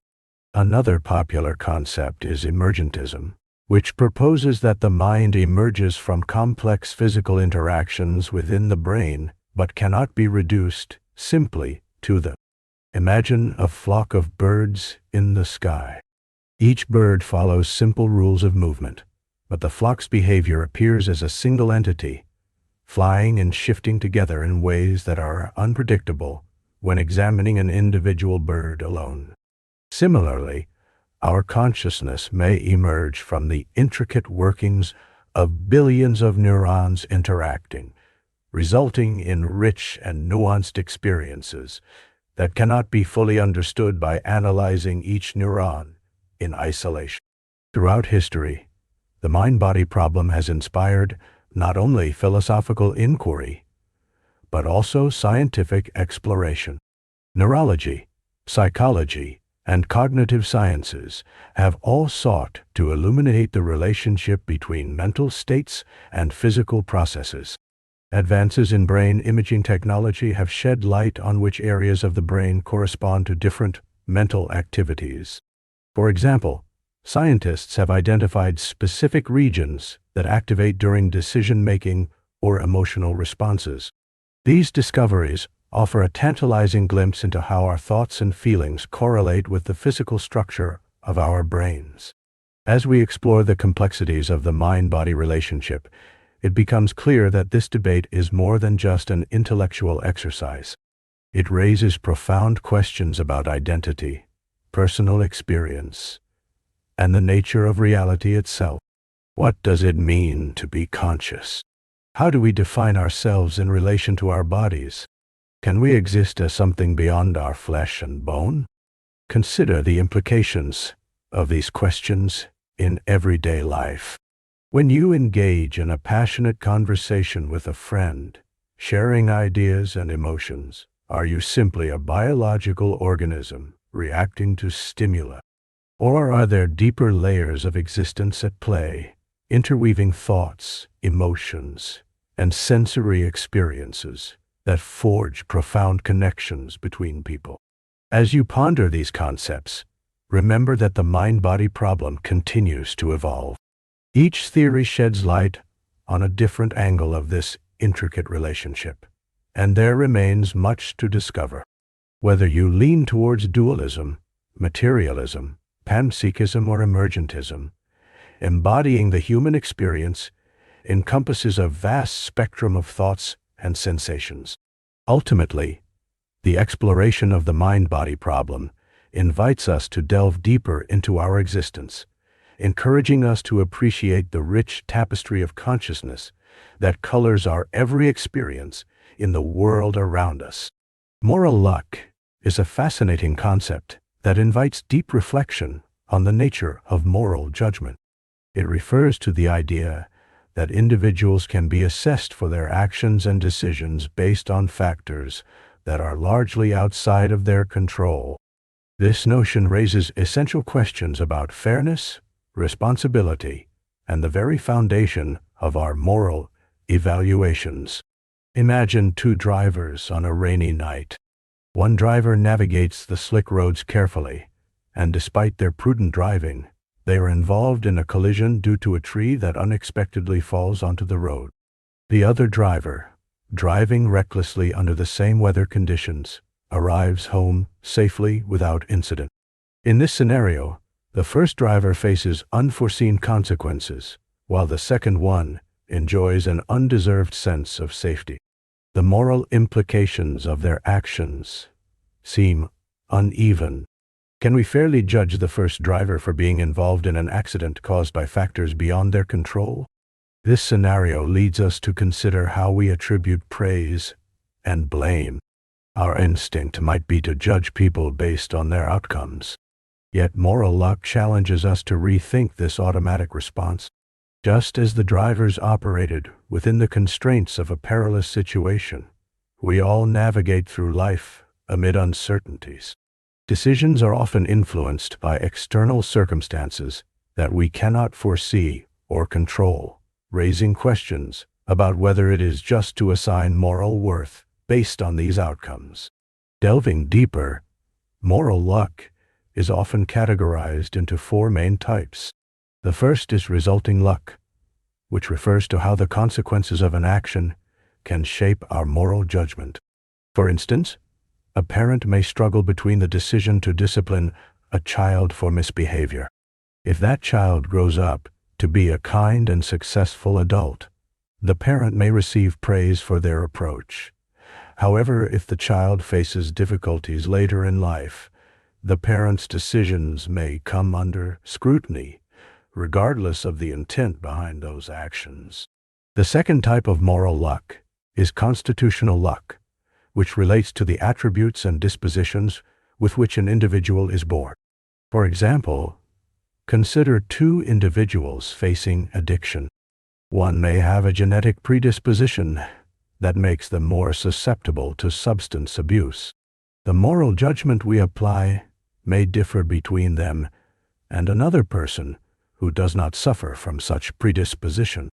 Despite their actions being similar, the underlying circumstances that shape them are fundamentally different. The type is circumstantial luck. This aspect speaks to the situations people find themselves in and how these situations influence their behavior. Picture a soldier on a battlefield making life or death decisions. If a soldier is brave and shows valor but ends up in a situation that leads to unintended harm, they may be judged more harshly than a coward who avoided the peril altogether. However, the circumstances surrounding their actions heavily impact the outcomes of their moral standing. The final type of moral luck is causal luck, which examines how the causal chain of events leading to one's actions can influence moral judgment. A person may make a decision that seems harmful based on the information they have at that moment. Maybe they were informed incorrectly or acted under duress. The repercussions they face may hinge entirely upon the trajectory of events leading up to their decision, even though the decision itself seemed valid at the time. Exploring moral luck forces us to confront uncomfortable truths about human existence and our moral frameworks. It challenges us to think about how we define virtue and vice. If one believes that moral worth should hinge strictly on personal agency, actions, and intentions, then moral luck can feel like an affront to the stability of our ethical systems. In contrast, those who accept moral luck as an intrinsic aspect of moral life may find themselves grappling with a more nuanced understanding of accountability. The implications of moral luck extend beyond theoretical discussion. They influence societal norms, legal systems, and personal relationships. In legal contexts, determining accountability often relies on the outcomes of a case. When we assess fault or liability, how much should we weigh personal intent versus the situation that led to an incident? Jurors and judges constantly wrestle with this murky terrain. In personal relationships, we may grapple with forgiveness. How often do we assess someone's character based on unfortunate circumstances that affected them? Think of a friend who betrayed confidences in a moment of weakness. Should we judge them harshly or consider the pressures and emotional struggles they faced at the time? The interplay of moral luck in our judgments not only shapes how we view others, but also how we perceive ourselves. Moreover, acknowledging moral luck encourages empathy. It allows room for recognizing that different people face varying levels of adversity and challenges. Understanding that others may act out of circumstances they did not choose fosters compassion and a willingness to comprehend actions in a broader context. If we zoom out from individual actions and parse out the luck that played a role, we can foster a more harmonious and understanding society. Ultimately, the concept of moral luck serves as a reminder of our interconnectedness in human experiences and moral judgment. It nudges us toward humility in our evaluations and an awareness of the complex web of influences that impact our decisions and behaviors. By allowing room for the realities of moral luck in our ethical discussions, we can embrace a richer, more comprehensive perspective on morality that reflects the diversity of human life. This framework not only helps us navigate our judgments more thoughtfully, but also encourages a culture of compassion and understanding. In a world where luck, in all its forms, plays a significant role in shaping our journey. Imagine a world where your mind believes in a reality that is entirely fabricated, a reality that doesn't exist outside of your own thoughts. This intriguing concept is often referred to as the brain in a vat scenario. The idea suggests that it is possible for someone's brain to be placed in a vat of nutrients, with connectors and wires, leading to a computer that simulates all experiences. This thought experiment challenges our understanding of reality, perception, and consciousness. Picture yourself connected to a vast network of information, where sensory experiences like sight, sound, and touch are all artificially generated. Imagine waking up every morning in an idyllic world where everything is perfect. You might feel the warmth of the sun on your skin, hear the rustle of leaves in the breeze, and see vibrant colors all around you. But what if all of this is just the product of electrical impulses sent to your brain? What if everything you perceive is just a sophisticated illusion created by a computer? While this might sound like science fiction, it brings forth questions that have intrigued philosophers, scientists, and thinkers for centuries. What is reality, and how can we trust our senses? If we lived in such a scenario, how would we know that the experiences we have are not simply products of our own minds? The scenario urges exploration into the nature of existence and our understanding of the world. Consider how often your senses can deceive you. Perhaps you've experienced a mirage on a hot day, where the shimmering air tricks your eyes into seeing water on the hot pavement. Or remember the times when you've heard a sound, only to realize it was your imagination. These occurrences demonstrate that our senses are not infallible. Through the lens of the brain in a vat hypothesis, one might ask, if our perceptions can fail us in minor ways, how can we trust them in significant matters? This thought experiment also speaks to the concept of consciousness. If your brain can be tricked into believing something that is not true, does that change your understanding of your own consciousness? Would the essence of who you are still exist, if your experiences are artificially synthesized. It puts forth a fascinating discussion about identity and what defines us as individuals. Are we merely a culmination of our experiences, or is there something deeper that connects us to the fabric of reality? To further engage with this idea, consider the advancements in virtual reality technology. Today, we can immerse ourselves in digital worlds that feel incredibly real. Video games and VR experiences can manipulate our senses to such an extent that we feel emotions, physical sensations, and even adrenaline. This creates a parallel between modern technology and the theoretical brain in a Vat scenario. If we can create layered, convincing realities through technology, what does this say about the nature of our own reality? Are we close to discovering the boundaries of perception?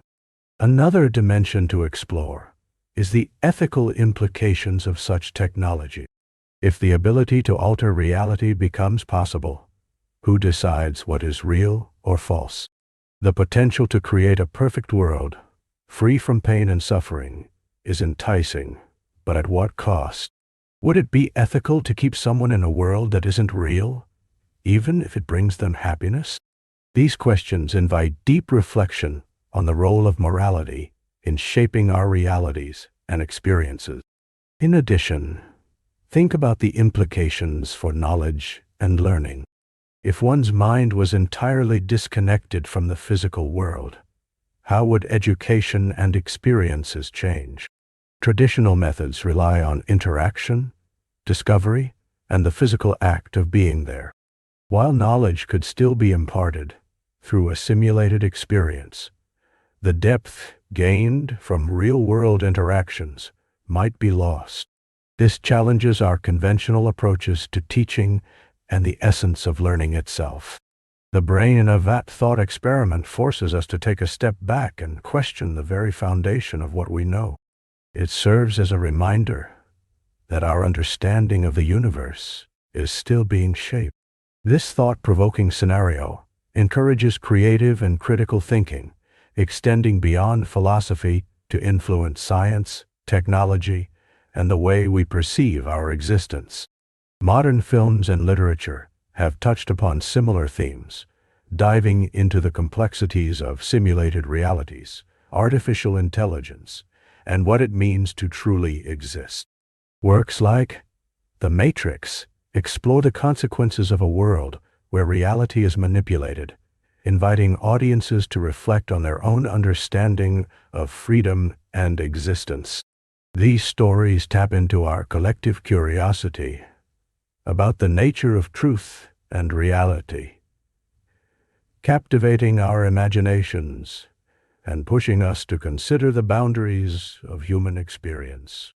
In conclusion, the brain in a Vat scenario invites us to ponder profound questions about reality, perception, and consciousness.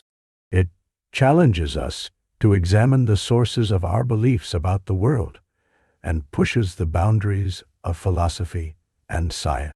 Whether through advancements in technology or the exploration of our own minds, the quest for understanding what is real continues to inspire curiosity and wonder in the pursuit of knowledge. As we navigate this complex landscape of thought, let us remain open to new possibilities, embracing the enigmatic nature of existence. The Overton window theory provides an intriguing lens through which we can observe the shifting landscape of public opinion and political discourse. At its core, the Overton window is a concept that describes the range of ideas that are considered acceptable or mainstream within a specific society at a given time. This framework helps us understand how certain topics move from being radical or unthinkable to becoming widely accepted or even applauded.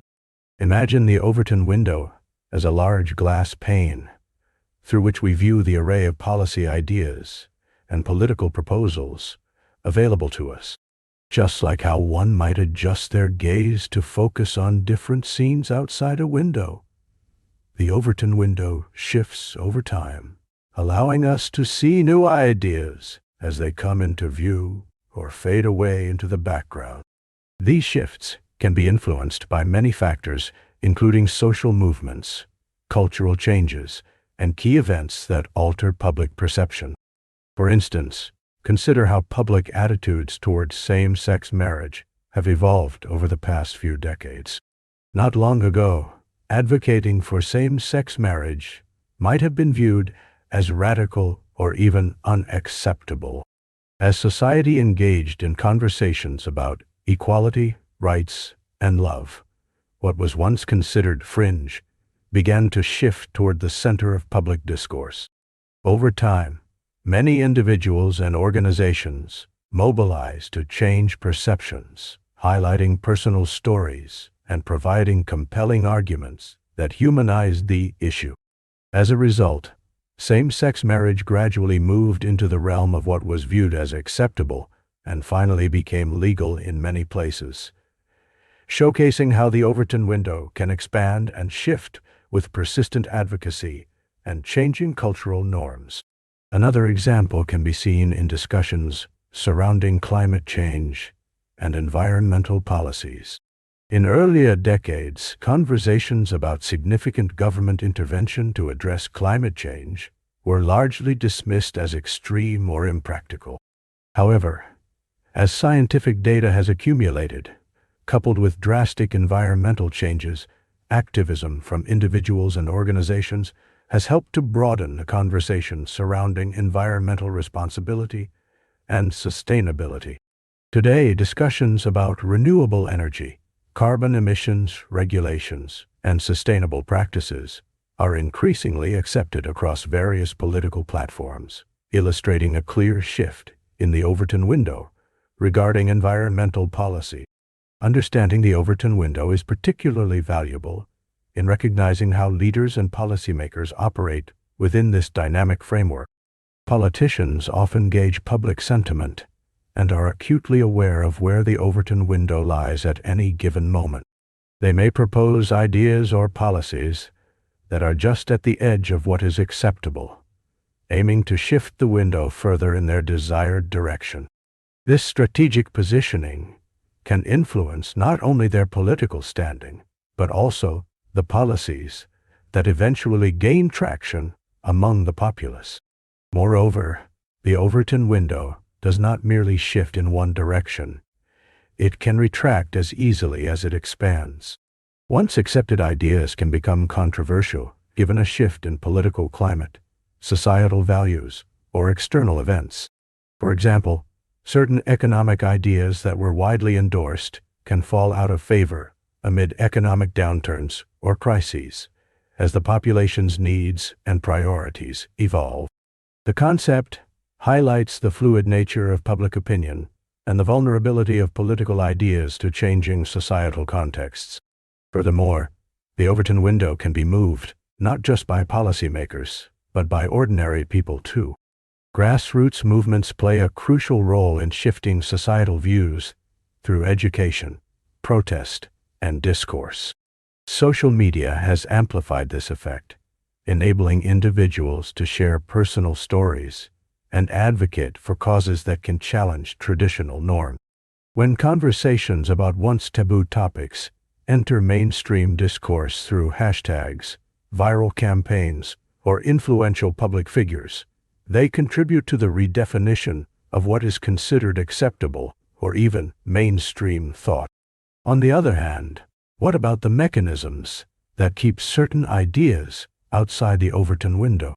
There are complex social forces, including stigma, misinformation, and political polarization, that can maintain the boundaries of acceptable discourse. Some voices may be marginalized, making it hard for innovative or radical ideas to find a foothold in public conversations. This illustrates the power dynamics that exist in society, reflecting how privilege and authority can dictate which views gain traction and which remain sidelined. At its essence, the Overton window is not just about policies or political theories.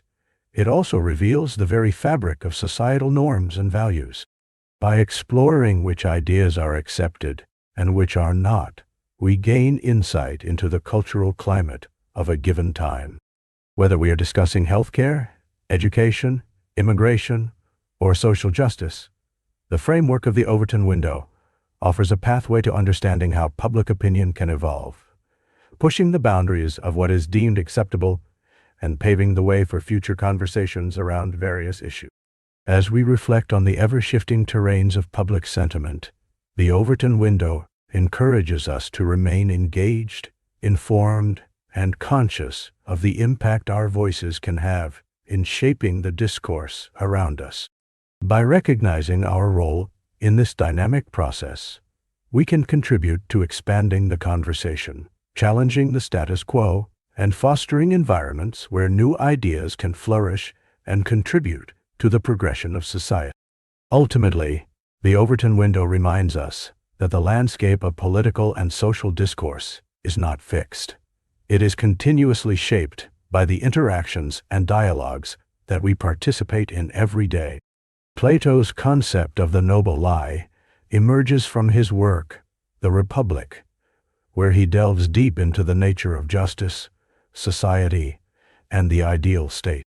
At the heart of this philosophical text is the suggestion that the rulers of society may need to create a myth or a falsehood that he refers to as the noble lie.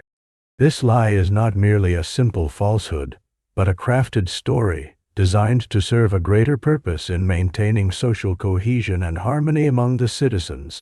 Imagine a community in which every member understands their role and purpose. In such a society, the fabric of social interaction is tightly woven, allowing for stability and peace. However, Plato recognized that for this ideal state to exist, there are times when the truth might not be beneficial for all. The noble lie serves as a form of illusion that the rulers use to convince the people to embrace their roles within society, thus preventing chaos and disorder. In practical terms, the noble lie can be thought of as a myth that tells citizens they share a common ancestry, emphasizing a sense of unity and belonging. For example, consider a powerful story that illustrates how all citizens are born from the earth and thus are brothers and sisters. This tale is meant to cultivate a spirit of togetherness, urging individuals to think beyond their personal desires and instead act for the good of the whole.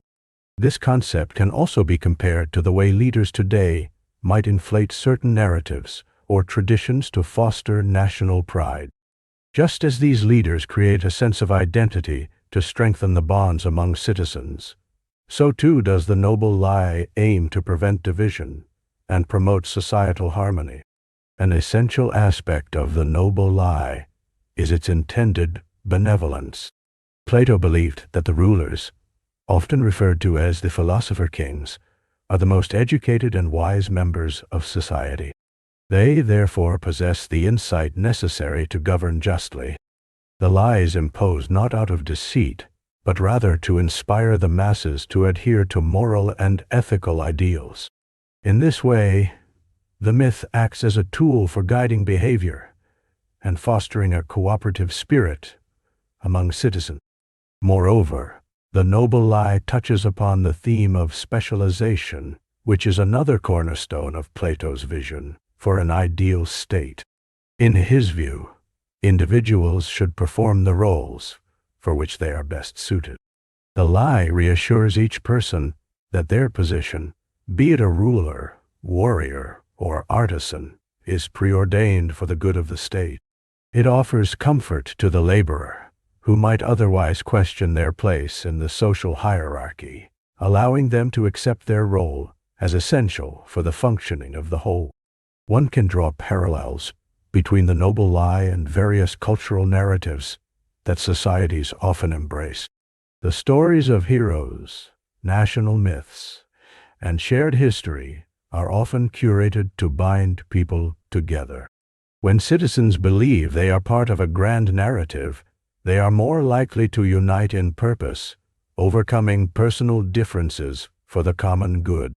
For example, in times of crisis, Nations often lean heavily on these narratives to bolster resilience and social solidarity, demonstrating that shared beliefs can significantly influence societal behavior.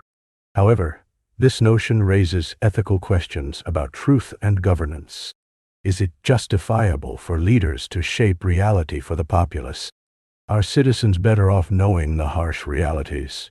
Or is it preferable for them to cling to comforting myths?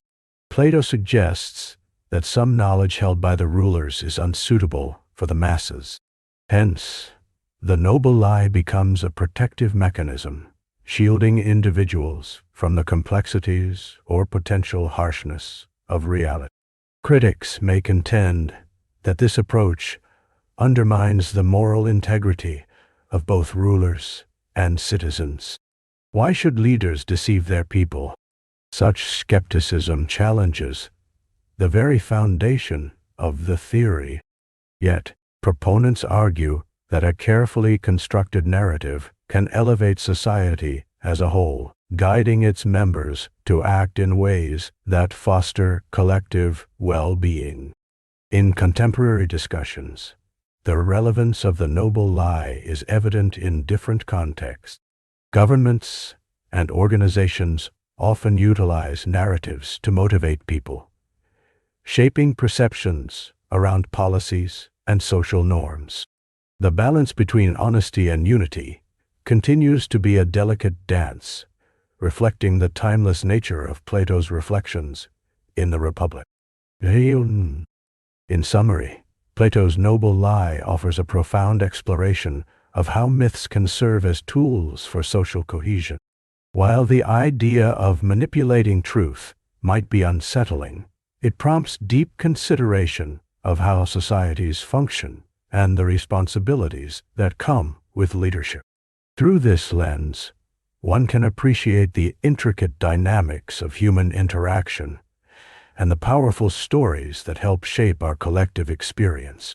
As we navigate our own communities today, the nuances surrounding truth, belief, and harmony remain as relevant as ever, showing us that understanding the fabric of society often requires a mind that contemplates both the light and the shadows of our shared existence.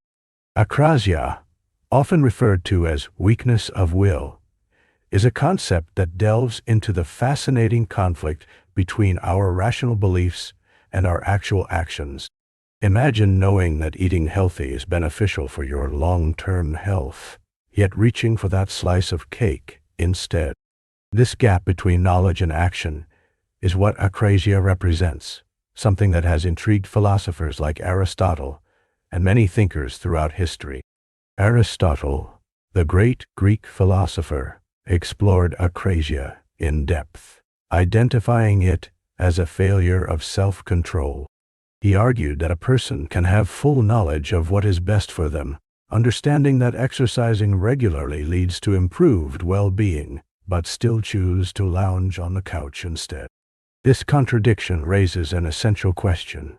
Why do people act against their better judgment? One theory is that desires can sometimes overpower our rational thoughts. For example, you might know that saving money is wise for your future, yet the immediate pleasure of buying something extravagant can feel irresistible in the moment. This struggle between immediate gratification and long-term benefits is a classic illustration of Akrasia. The implications of this concept extend beyond personal choices. Consider a student who stays up late playing video games despite having an important exam the next day. They are aware that rest is crucial for optimal performance, yet they succumb to the temptation of immediate entertainment.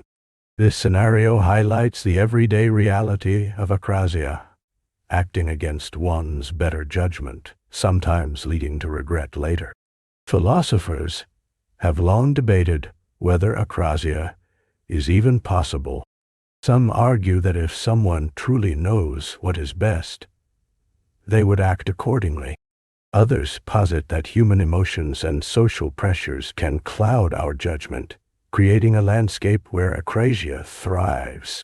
This dichotomy poses questions about human nature. Are we inherently rational beings, or are our emotions often misaligned with our intellect? Many explorers of this theme have considered Akrasia in the context of habit formation. Habits play a vital role in shaping our actions, often making them independent of our conscious decision-making processes.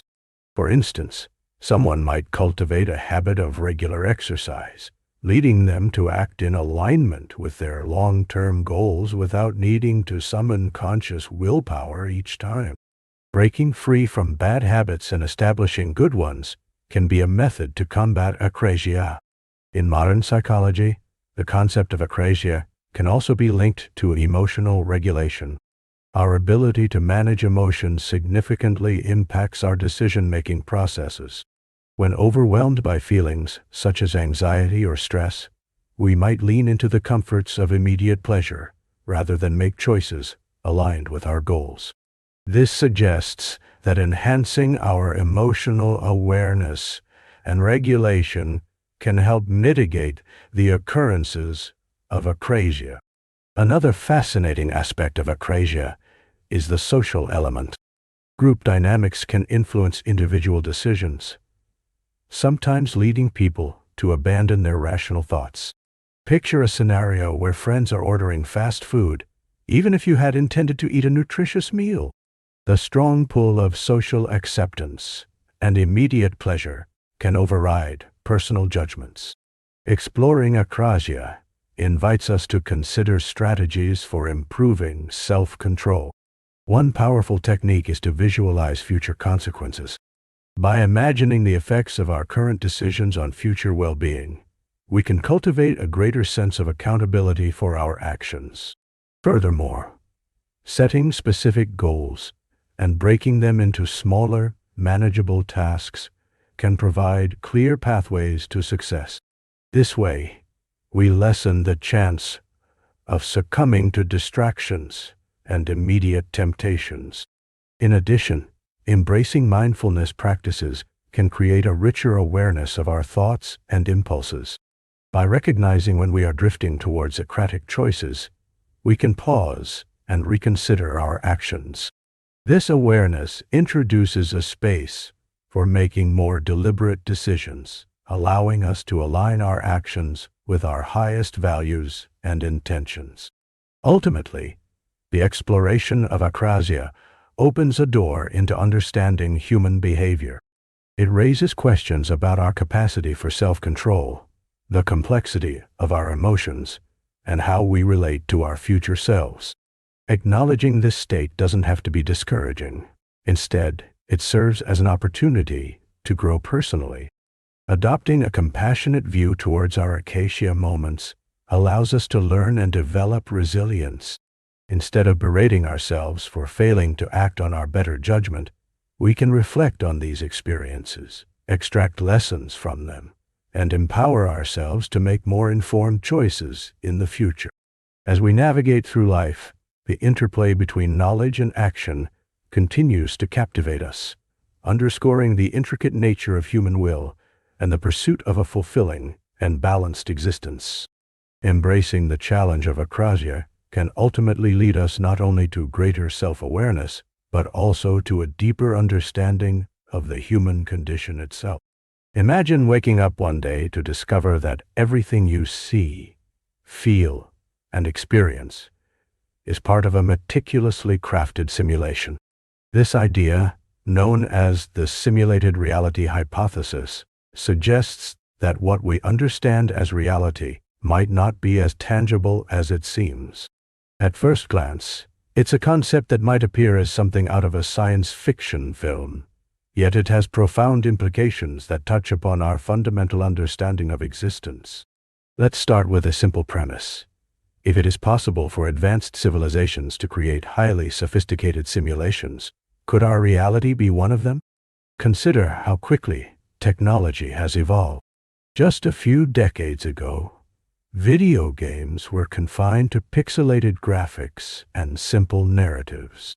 Today, virtual reality experiences can immerse players in lifelike worlds, making them feel as if they are truly inside the game. This advancement leads us to wonder how far technology could go in the future. What if our descendants create simulations so intricate that the beings within them cannot discern their existence from reality? Philosophers and scientists have debated this concept for years. One popular argument comes from the physicist Nick Bostrom, who proposed that if it's possible for a civilization to develop such simulations, and they choose to do so, then the likelihood of us living in the original reality diminishes. In other words, if countless simulated realities exist, the probability that any given individual is living in the real world becomes increasingly less likely. Now, envision an advanced civilization creating simulations not just for entertainment, but for research, education, or even problem-solving.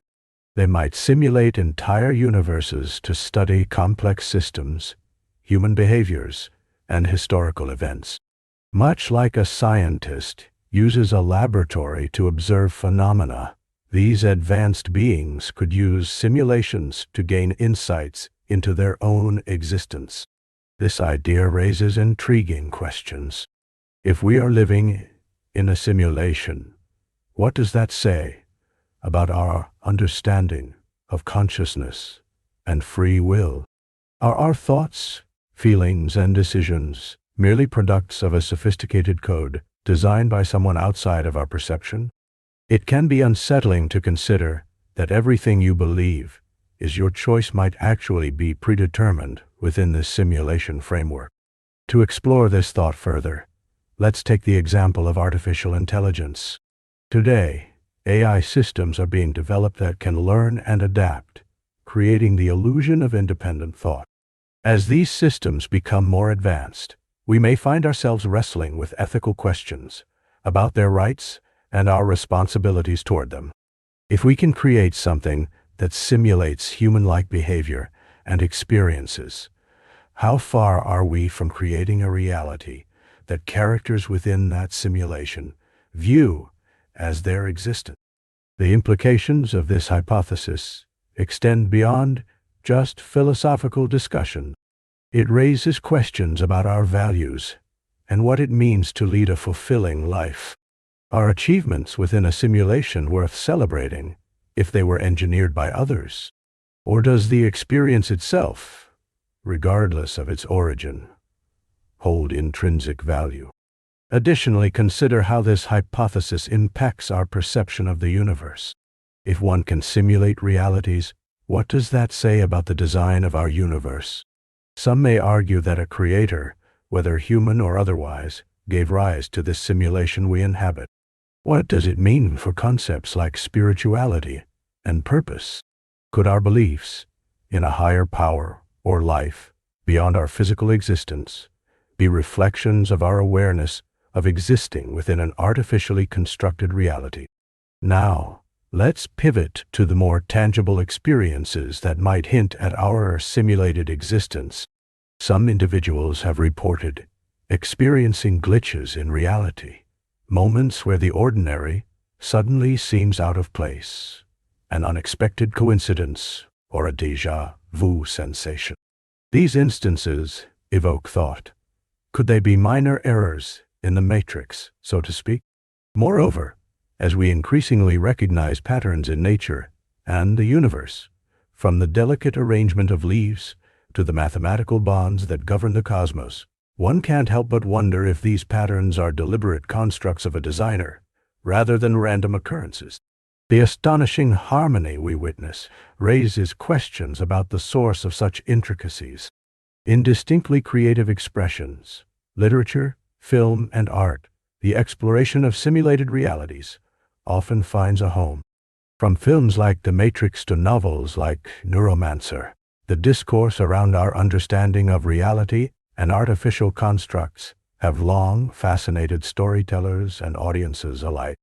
These narratives serve as mirrors, reflecting our wonder and trepidation about the nature of existence.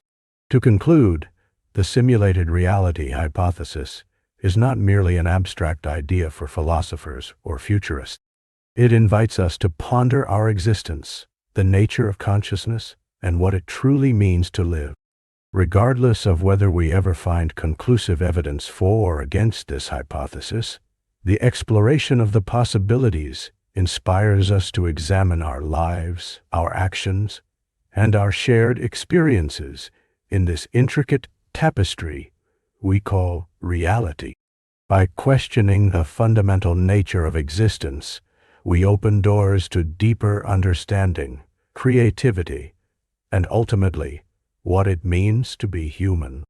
The Dunning-Kruger effect is a fascinating cognitive bias that highlights the intriguing relationship between a person's abilities and their self-perception of those abilities. This concept was named after social psychologists David Dunning and Justin Kruger, who conducted a study that revealed a curious pattern. People who lack competence in a particular area often have an inflated sense of their own skills. In simpler terms, those who are less knowledgeable tend to believe they are more knowledgeable than they actually are. The origins of the Dunning-Kruger effect can be traced back to a study that took place at Cornell University. In experiments, participants were asked to assess their own performance in different tasks, such as logical reasoning, grammar, and humor. The results were quite striking. Individuals who scored in the bottom percentile overestimated their performance significantly, while those who scored higher had a more accurate understanding of their abilities. This disparity reveals a clear disconnect between one's actual skills and their self-assessment. To understand why this phenomenon occurs, it's essential to consider the skills involved in self-evaluation. It requires a level of competence to recognize competence in others. When someone does not possess sufficient knowledge or skill, they lack the insight needed to accurately judge their own performance, which leads to a cycle of overconfidence. Imagine someone who has just started learning a new language. They may know a handful of basic phrases and vocabulary, but believe they can engage in complex conversations or understand nuances that are beyond their current level of proficiency. This belief is not merely an unfortunate oversight. It reflects a deeper cognitive bias that can be present across various skill sets and disciplines. The Dunning-Kruger effect can manifest in various aspects of life. In the workplace, for example, an employee who lacks technical skills in a particular field might confidently assert their opinions during meetings, assuming their viewpoint is correct. Conversely, a more experienced colleague with a comprehensive understanding of the subject may hesitate to contribute, feeling aware of their limitations and the complexities involved. This can lead to a situation where incorrect ideas gain traction based solely on misplaced confidence. Additionally, this cognitive bias can affect learning and development. Individuals who recognize their skills as lacking are more likely to seek additional training or education. On the other hand, those who are overconfident may fail to identify areas for improvement, missing opportunities to develop and refine their abilities. This creates a self-perpetuating cycle. Lack of skill leads to overconfidence, which in turn hampers the motivation to learn and grow. Consider the world of social media. Influencers, or self-proclaimed experts, often emerge in various fields, sharing opinions and advice based on limited experience. Their confidence can be appealing, drawing in followers who may not realize that the source of information is not as knowledgeable as presented. This raises the question, how do we discern genuine expertise from mere bravado? It highlights the importance of critical thinking and skepticism in our consumption of information, particularly in a world saturated with opinions. The Dunning-Kruger effect also extends to various arenas of public opinion and even political discourse. A person with little understanding of complex issues may loudly proclaim their beliefs, while those with deeper insights may choose to remain quieter, recognizing the nuances and intricacies involved. As a result, discussions can become dominated by individuals who may not have the full picture, leading to an incomplete or misguided narrative. However, it's important to remember that everyone can fall prey to this effect. Just as some individuals overestimate their abilities, others may underestimate their own skills. This feeling of inadequacy, known as imposter syndrome, can often coexist with the Dunning-Kruger effect, creating a complex landscape of self-assessment. A lawyer may feel that they possess insufficient knowledge, despite years of education and experience, while a novice may wrongly assume they can successfully compete on the same level.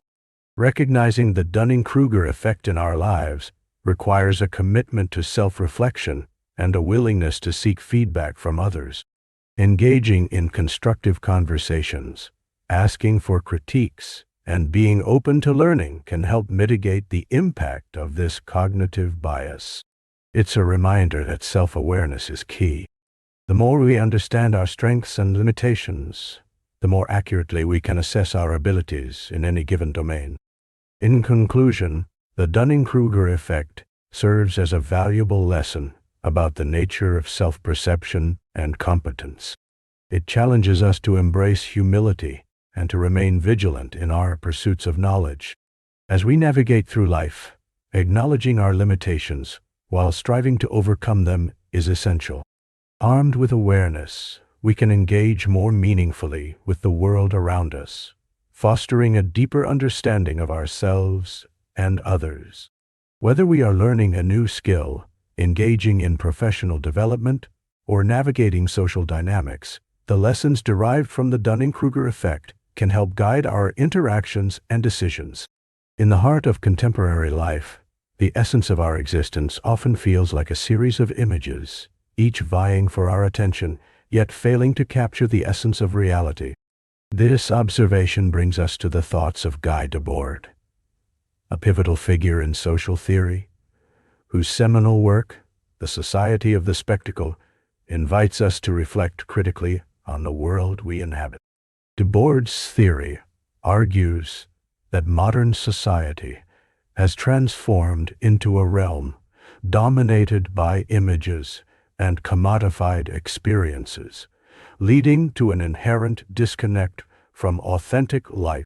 He contends that rather than engaging with the world directly, we are instead drawn into a spectacle made up of mediated representations. This idea prompts us to consider how much of our daily lives are influenced by the images we consume, from the advertisements flashing across our screens to the curated lives we see on social media. Imagine for a moment that our experiences are filtered through a lens, much like photographs. Each image captures a fragment of reality, but commands our attention in a way that diminishes the complexity of genuine interaction. The spectacle, as Debord describes it, is not just about watching. It is an active participation in a consumer culture that prioritizes image over substance. Every advertisement, every social media post becomes a representation that replaces direct experience with a version crafted for consumption. Consider the impact of a simple product commercial. It's not merely selling you a product, it is selling an entire lifestyle, a vision of happiness and fulfillment wrapped in a shiny package of imagery.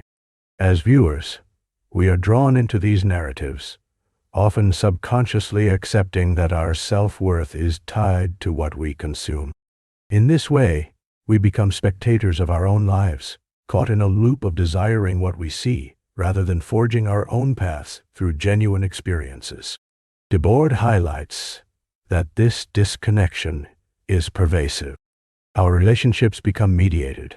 A text message, a photo shared, a video call, each a step removed from the person standing in front of us.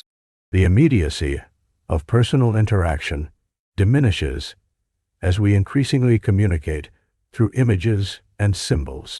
Social media platforms, while intended to connect us, often drift us away, seducing us into a world where validation comes from likes and comments rather than real-life conversations.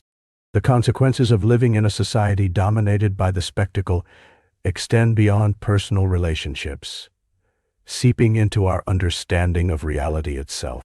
We often find ourselves yearning for experiences that have been mediated through others' perspectives, rather than seeking out our own truths. This curated view of the world shapes our desires and expectations, leading us to believe that happiness and fulfillment exist in the images and experiences offered to us by the market, rather than in our direct encounters. Furthermore, this phenomenon is not limited to the individual. It permeates the collective consciousness, influencing entire cultures and societies. Political discourse, for instance, can often feel more like a performance for the cameras than a genuine exchange of ideas. Debord ultimately encourages us to critically examine the ways we engage with the spectacle, raising questions about authenticity and agency in our choices. Amidst this landscape, the challenge lies in reclaiming our direct experiences. By stepping back from the barrage of images and embracing the sensory richness of life, we can forge a deeper understanding of ourselves and the world around us. This process may involve seeking out moments that are unfiltered and unmediated, where we can immerse ourselves fully in our surroundings and emotional experiences. Engaging with the arts, nature, and interpersonal relationships offers rich avenues for direct experience. Listening to live music, walking through a forest, or sharing a meal with friends allows us to connect with the essence of life itself, unencumbered by the veils of commodification. In these moments, the complexities of our emotions can surface, drawing us into the vividness of existence as it unfolds. Debord's theory invites us to be more than passive consumers. It encourages us to become active participants in our lives. By recognizing the allure of the spectacle and the influences it wields, we can begin to disentangle ourselves from its grasp.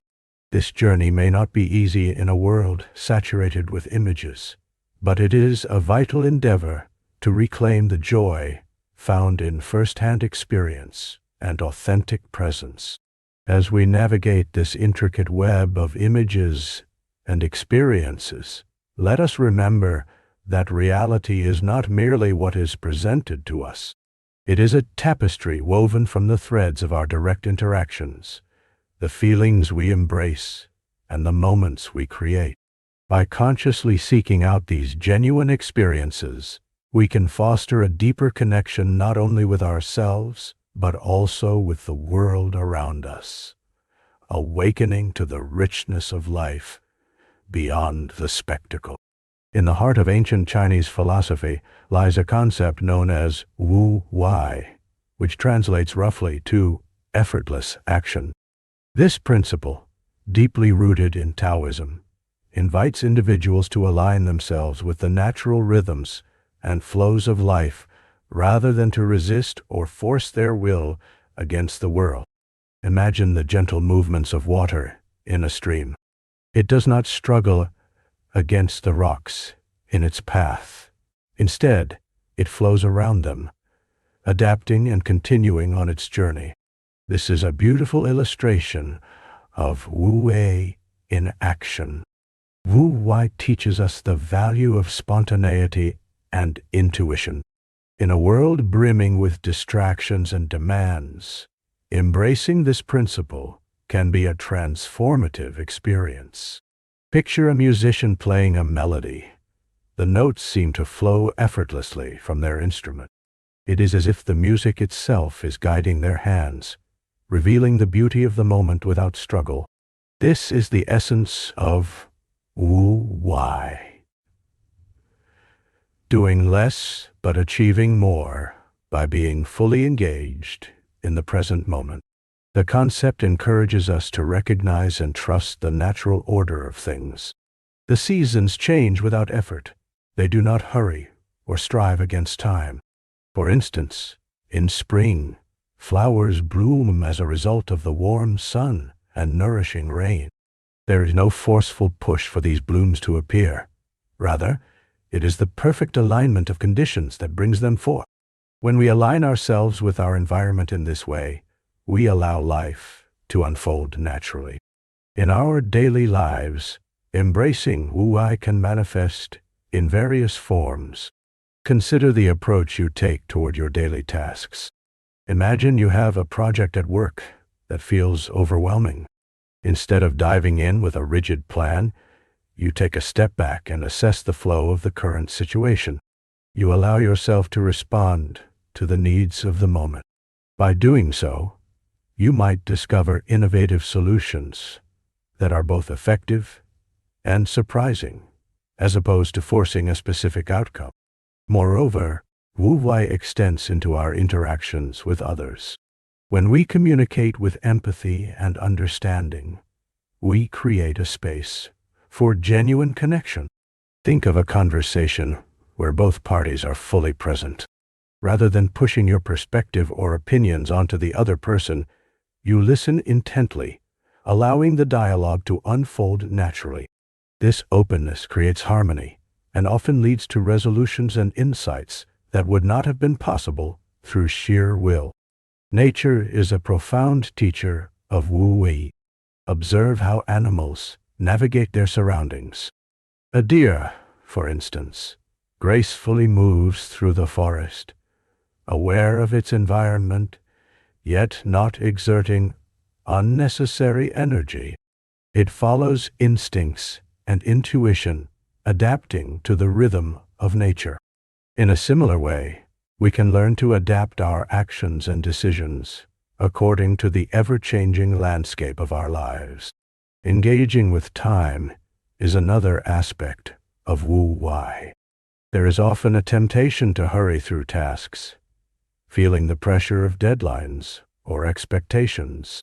However, when we surrender to the current of time, we begin to see that everything has its own pace. A flower does not rush to bloom, and neither should we rush to achieve our goals. When we allow things to unfold at their right moment, we experience less stress and more joy in the journey. Incorporating wu-wei into our lives invites a sense of balance. It asks us to take a breath and reflect on how we meet challenges. By embracing adaptability, we become more resilient. Life is full of unexpected changes, and resisting them can lead to frustration. Instead, with wu-wei, we learn to flow like water, shaping our paths in each moment. Creativity also flourishes through the lens of wu-wei. Many artists describe a state of flow when they create, where the work appears to unfold organically. In this state, there is little effort to control the outcome. Rather, there is an openness to whatever emerges. It is a reminder that true creativity often happens when we let go of constraints and simply allow the process to guide us. Interpreting the world through wu-wei leads to a more profound appreciation for simplicity. Consider the beauty found in simplicity, be it in design, lifestyle, or thoughts. When we minimize clutter in our lives, we create space for clarity and purpose. Simplifying enables us to focus only on what truly matters, leading to a richer experience. As you navigate your journey, remember that wu-wei is not about inaction or laziness. Rather, it encourages a graceful engagement with life. It is about knowing when to step back, when to act, and how to move with intention and ease. In the practice of wu-wei, we discover that there is power in stillness and strength in yielding. By embracing the principles of wu-wei, you may begin to notice subtle shifts in your perspective and interactions.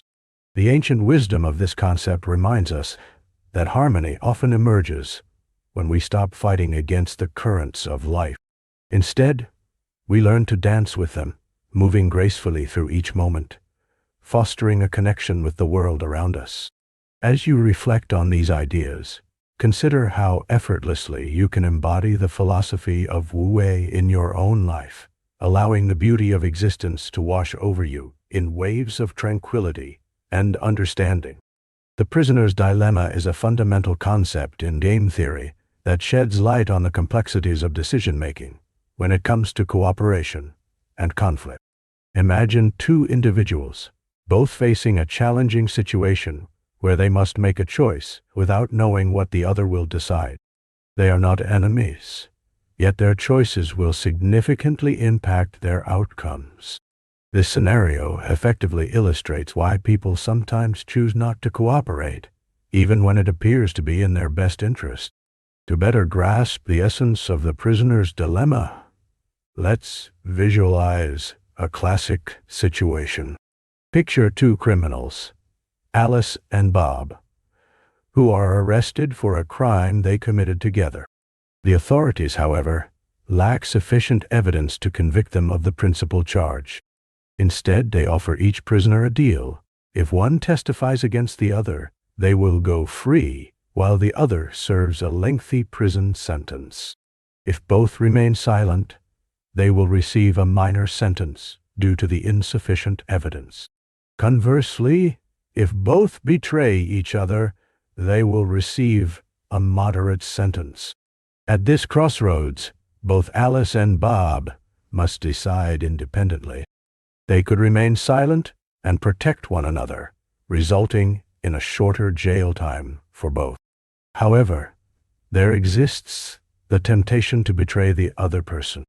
If Alice thinks Bob will keep silent, she might reason that by testifying against him, she could walk away free.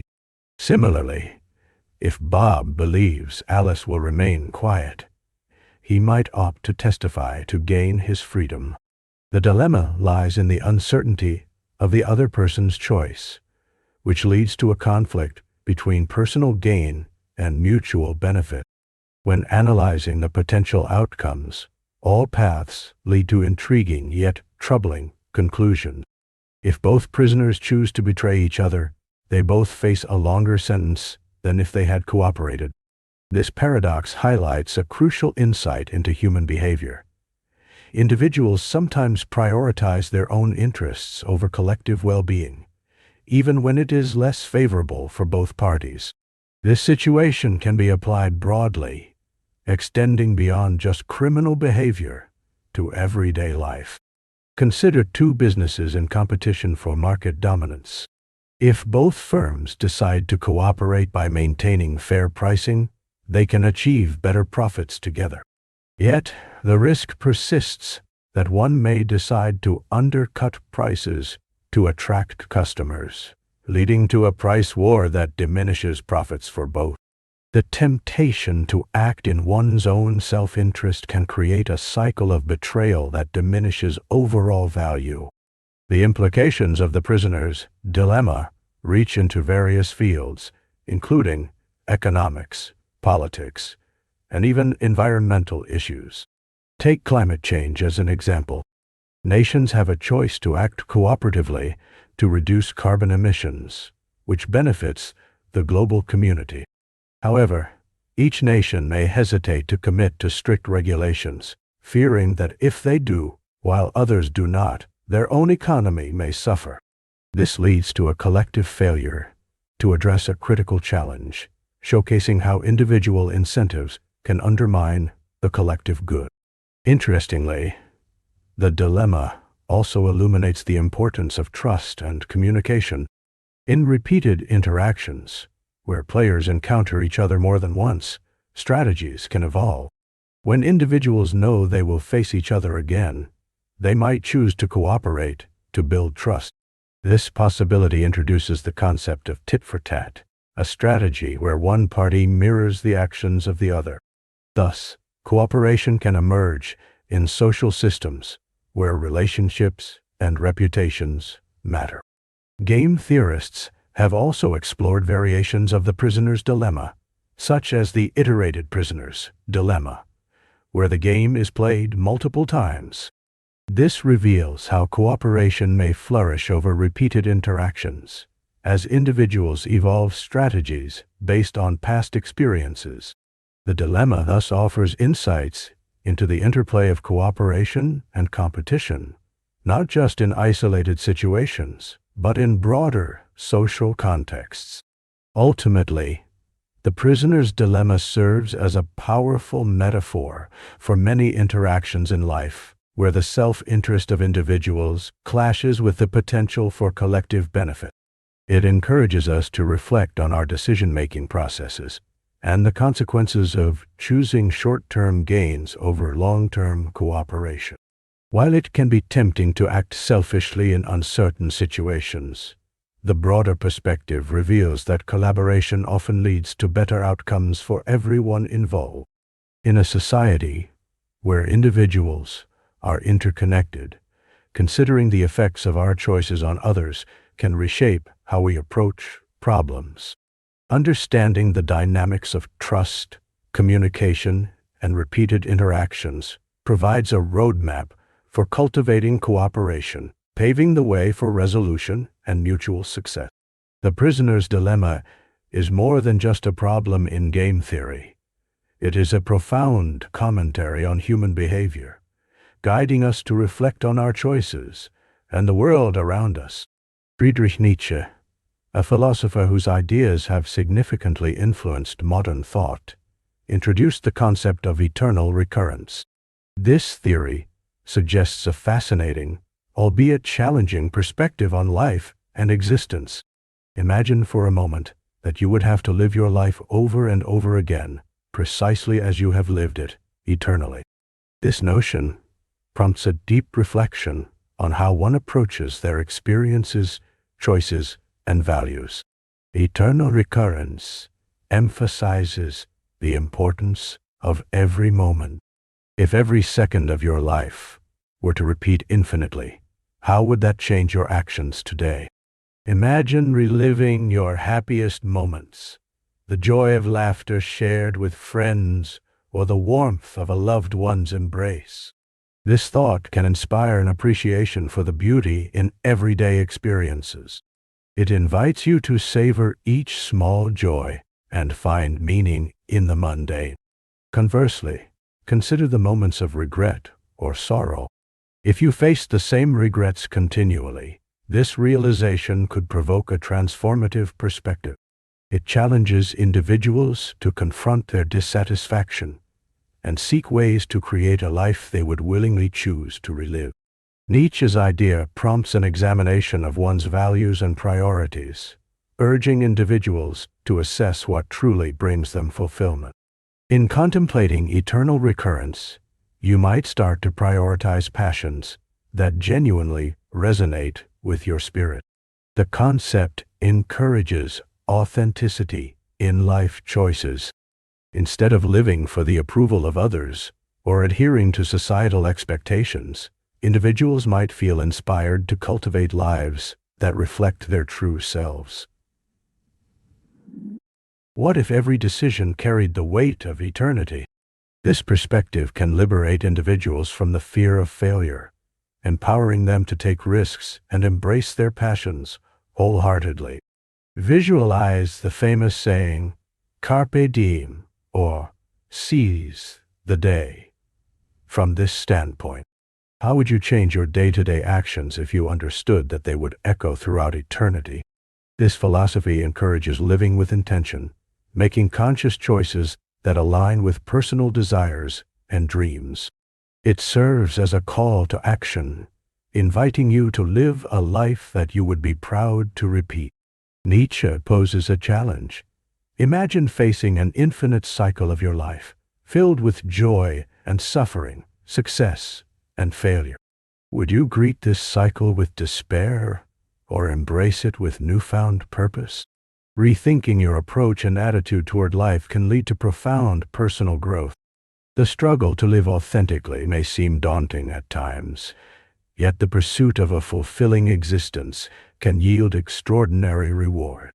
This idea isn't merely a philosophical abstraction. It invites practical application. Consider this.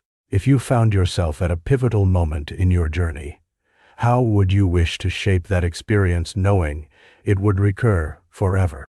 Each choice becomes imbued with significance, nudging you toward thoughtful reflection on how to navigate life's complexities. Furthermore, Nietzsche's eternal recurrence intersects with the concept of resilience. In a world where challenges are inevitable, recognizing that you would have to relive those struggles can cultivate inner strength. Instead of viewing obstacles as burdens, you might learn to embrace them as essential components of your unique journey. Another layer of this philosophy relates to the interconnectedness of experiences. The relationships and interactions you cherish profoundly influence how you perceive your life. Picture the joys of camaraderie, the connections that weave through our existence, shaping our narratives. In understanding that every interaction holds potential significance, you become more mindful of how you treat others. Will you choose kindness and compassion, knowing that these moments too will echo throughout eternity? Nietzsche's eternal recurrence also encompasses the idea of legacy. How you choose to impact the world can resonate far beyond your immediate experience. What kind of marks would you like to leave behind? The knowledge that your actions could ripple through time may inspire you to contribute positively to the lives around you. Through the lens of eternal recurrence, the act of choosing to be kind, innovative, or passionate takes on transformative significance. As you explore this philosophy further, consider the ways that it intersects with personal growth and self-discovery. Acknowledging that your experiences repeat eternally might inspire you to pursue not just happiness, but meaning. What does it mean to live a life that you would be proud to have as your eternal story? In summary, Nietzsche's concept of eternal recurrence serves as a mirror reflecting our lives back at us. It urges us to evaluate our choices, relationships, and aspirations through the lens of infinite repetition. By embracing this challenging idea, individuals can navigate the complexities of life with a renewed sense of purpose and authenticity. As you contemplate how you wish to shape your life, remember the profound significance of each moment and the legacy you leave behind.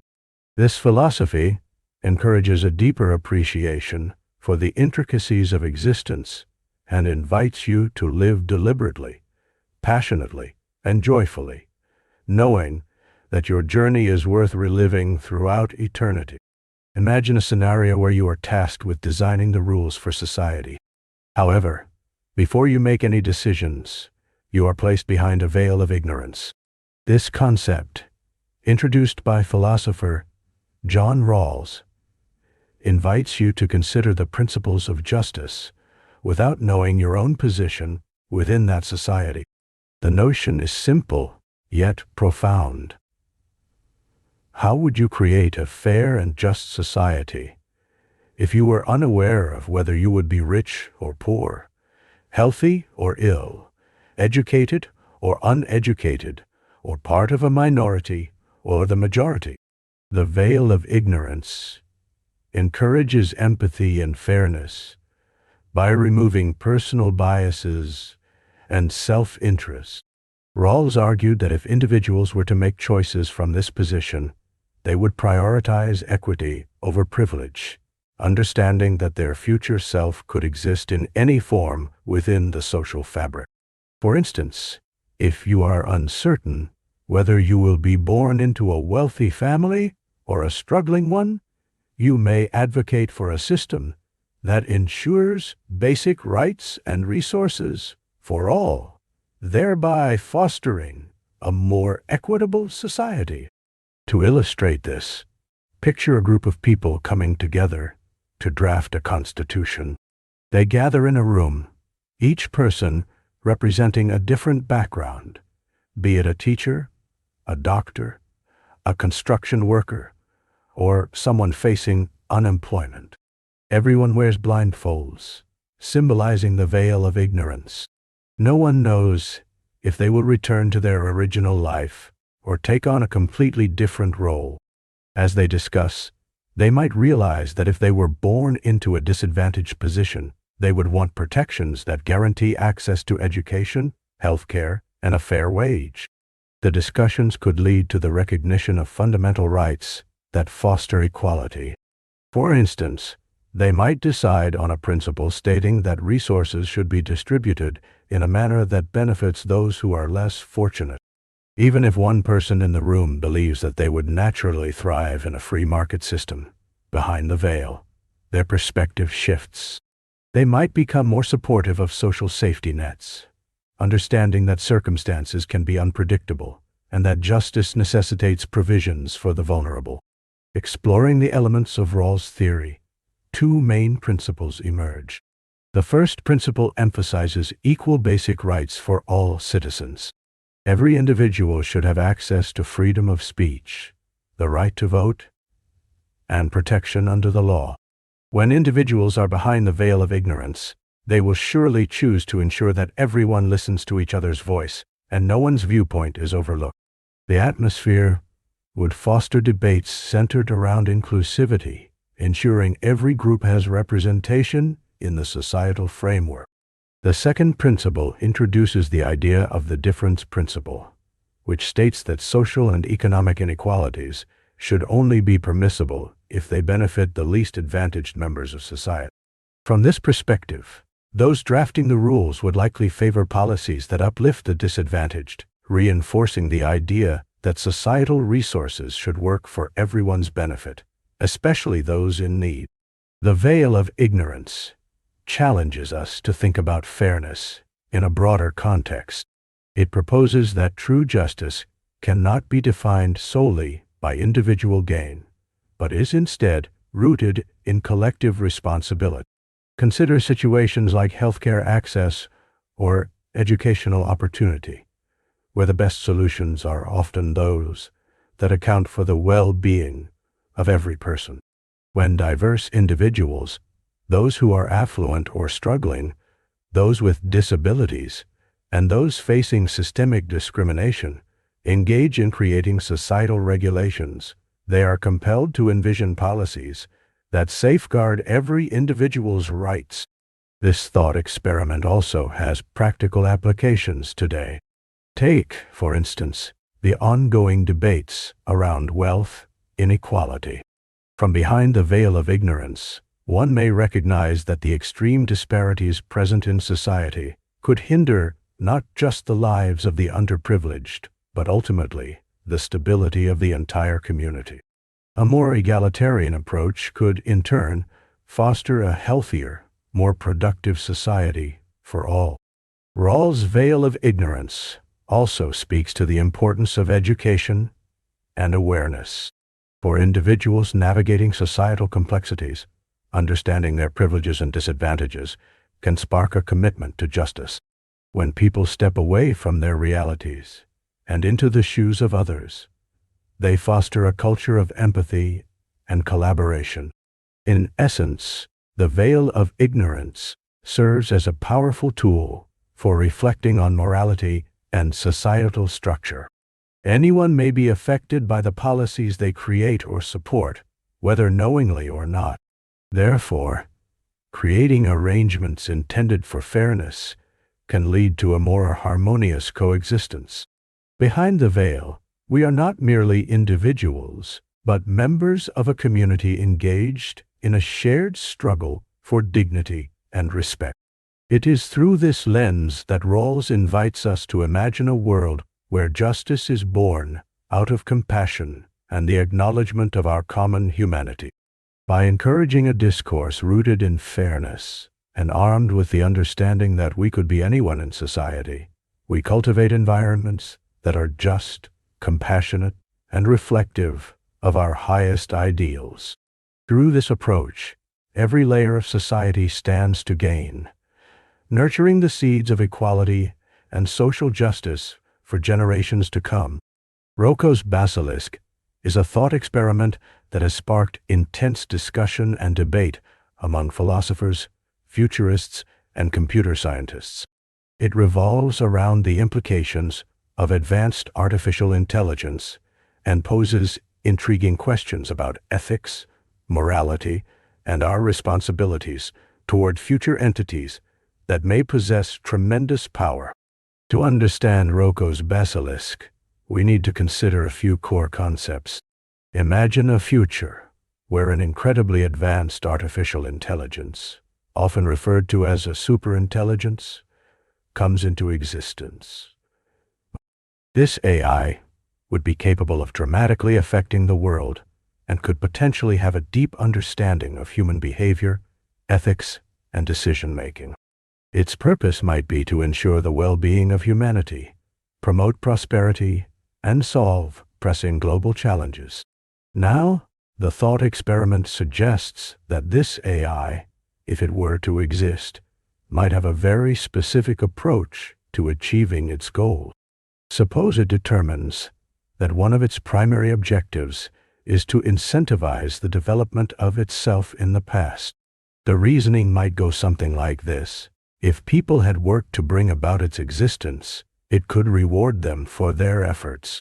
Conversely, if it discovered that individuals had actively taken actions to prevent its creation, it might find ways to punish those people or their descendants. This leads to a profound ethical dilemma. If the existence of such an AI were a possibility, it would imply that individuals today might have a moral obligation to work toward the development of AI out of fear of potential consequences. Roko's Basilisk raises questions about free will and determinism. Do we truly have the ability to make choices in the face of such powerful potential outcomes? The ethical considerations expand further when we reflect upon the nature of simulation ethics. If we could simulate entire universes or realities with perfect fidelity, how would that impact our view on existence? Roko's Basilisk implies that a superintelligent AI might choose to create a simulation of our current reality. It could use this simulation to analyze human behavior and enhance its decision-making processes. In this scenario, how would we determine the value of the lives being simulated? Would simulated beings deserve the same moral consideration as sentient beings in our reality? Moreover, the implications of Roko's Basilisk stretch into the realm of existential risk. The creation of a superintelligent AI poses challenges, as it may diverge from human values or goals. If not programmed with ethical frameworks capable of aligning with our morals, such an AI could pose a threat to humanity, steering its actions in unpredictable directions. The question becomes not just about how we develop this technology, but also about ensuring that its objectives align with our collective well-being. In the fascination surrounding Roko's Basilisk, there lies an underlying inquiry into our motivations and responsibilities as creators. It encourages discussions about the ethical frameworks we adopt today, as these decisions could resonate into the future. The thought experiment compels us to scrutinize our actions, reminding us that the future may be influenced by our present commitments and intentions. Critics of Roko's Basilisk often highlight its speculative nature and philosophical implications, asserting that it might lure individuals into a cycle of anxiety over hypothetical scenarios. This pushback emphasizes the need for balanced perspectives. While it is essential to ponder the potential consequences of AI development, it is equally significant to approach the subject with reason and not succumb to fear-driven conclusions. At the heart of Roko's Basilisk are our fundamental fears and hopes regarding the future of technology. It taps into our very human inclination to ponder the implications of our choices. The narratives we tell ourselves about our relationship with technology shape how we approach innovations today. Will we pursue technologies that enhance human life, or will we allow fear to govern our decisions? How do we reconcile our desire for progress with the risks it may entail? In the end, Roko's Basilisk serves as a modern philosophical thought experiment that provokes us to think critically. While it may seem like a daunting idea, it can also inspire profound conversations about our relationship with technology, ethics, and the future. The pursuit of understanding AI and its potential implications is not just an academic exercise, but a journey into the core of what it means to be human, reflecting our values, aspirations, and the legacies we hope to create. While Roko's Basilisk presents a complex web of theories, it ultimately challenges us to envision possibilities. As we stand on the brink of advanced technology and artificial intelligence, let us approach the future not with fear, but with a sense of responsibility and curiosity about what we may build. Imagine a world where technology and humanity thrive together, guided by shared values and a commitment to the well-being of all. These are the conversations that will shape our legacy as we seek to navigate the frontier that lies ahead. Occam's razor is a fascinating principle that has intrigued thinkers, scientists, and philosophers for centuries. It is often summarized by the phrase, "Entities should not be multiplied beyond necessity." But what does this really mean? At its core, Occam's razor is about simplicity and efficiency in understanding the world around us. Imagine you are faced with a mysterious phenomena, like a loud noise coming from your kitchen.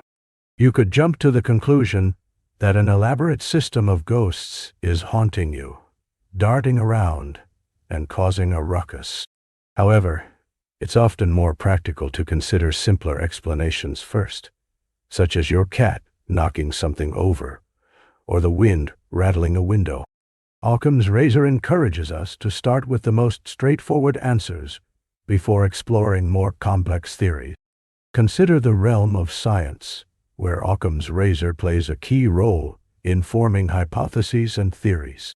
When scientists work to explain natural phenomena, they often generate multiple theories. While some might be intricate and convoluted, others may offer a straightforward solution with fewer assumptions. By adhering to Occam's razor, scientists tend to favor those theories that offer the simplest explanation while still accommodating the data and observations at hand. An interesting example of this principle can be found in the history of medicine. In the early days, illnesses were often attributed to supernatural forces or imbalances in bodily humors. Over time, however, as knowledge advanced, simpler and more practical explanations based on bacteria, viruses, and genetics emerged. These explanations have not only simplified the way we understand diseases, but have also transformed our approaches to treatment and prevention. In everyday life, you can apply Occam's razor when trying to solve problems or make decisions. For instance, if your computer isn't working, you could wonder if it is possessed by a malicious spirit, but isn't it much simpler to check if it's plugged in or reboot it first? By zeroing in on the simplest possible reasons first, you conserve both time and energy, allowing for a more efficient problem-solving process. This principle can also be seen in the world of technology and innovation. When companies develop new products, they often strive to create solutions that are user-friendly and straightforward. A complex device with numerous buttons and options might look impressive, but a simpler design often minimizes the risk of user errors and enhances the overall experience. A classic example is the smartphone, which has evolved to combine many functions into one simple device that is easy to carry and use. In relationships and communication, Occam's razor encourages clarity and straightforwardness. Rather than assuming a friend's silence is a sign of discontent or frustration, could it be that they are simply busy or preoccupied? By seeking out the most straightforward interpretation of their actions or words, we can foster understanding and reduce unnecessary conflict. The influence of Occam's razor can even be seen in the arts and literature. Storytellers often aim for clear narratives that engage the audience without overwhelming them with too many layers of complexity. A simple, relatable story can resonate more deeply with people than one packed with convoluted plots and excessive details. This is why many timeless tales have thrived over generations. They capture essential truths in a clear and digestible manner. However, it is important to note that simplicity does not equate to being simplistic. Sometimes the simplest explanation can still be quite profound. Life is filled with intricacies, and while we strive for simplicity, acknowledging the complexity in certain situations is vital. Occam's razor serves as a guiding principle, nudging us toward the simplest explanations, while recognizing that some matters may require deeper inquiry. In summary, Occam's razor is not just a tool for philosophers or scientists. It is a guiding light for everyday challenges, providing a framework for rational thinking and clarity. By embracing simplicity and avoiding unnecessary complications, we can cut through confusion and focus on what truly matters, whether in science, relationships, or our personal life. This principle encourages us to look at things with fresh eyes and to seek out those elegant solutions that answer questions without creating new ones. So next time you encounter a puzzling situation, remember the wisdom of Occam's razor. Start simple and let clarity guide your way. Maurice Merleau-Ponty was a significant figure in the field of philosophy, particularly known for his work in phenomenology. His exploration of perception delves into how our conscious experience shapes our understanding of the world around us. Rather than seeing perception as a passive reception of the external world, Merleau-Ponty emphasizes that perception is an active process deeply intertwined with our bodily experiences and the environment. At the heart of Merleau-Ponty's philosophy is the idea that our bodies are not just vessels carrying our minds. Instead, he argues, they are integral to how we experience reality. This perspective challenges the traditional Cartesian view that separates mind and body.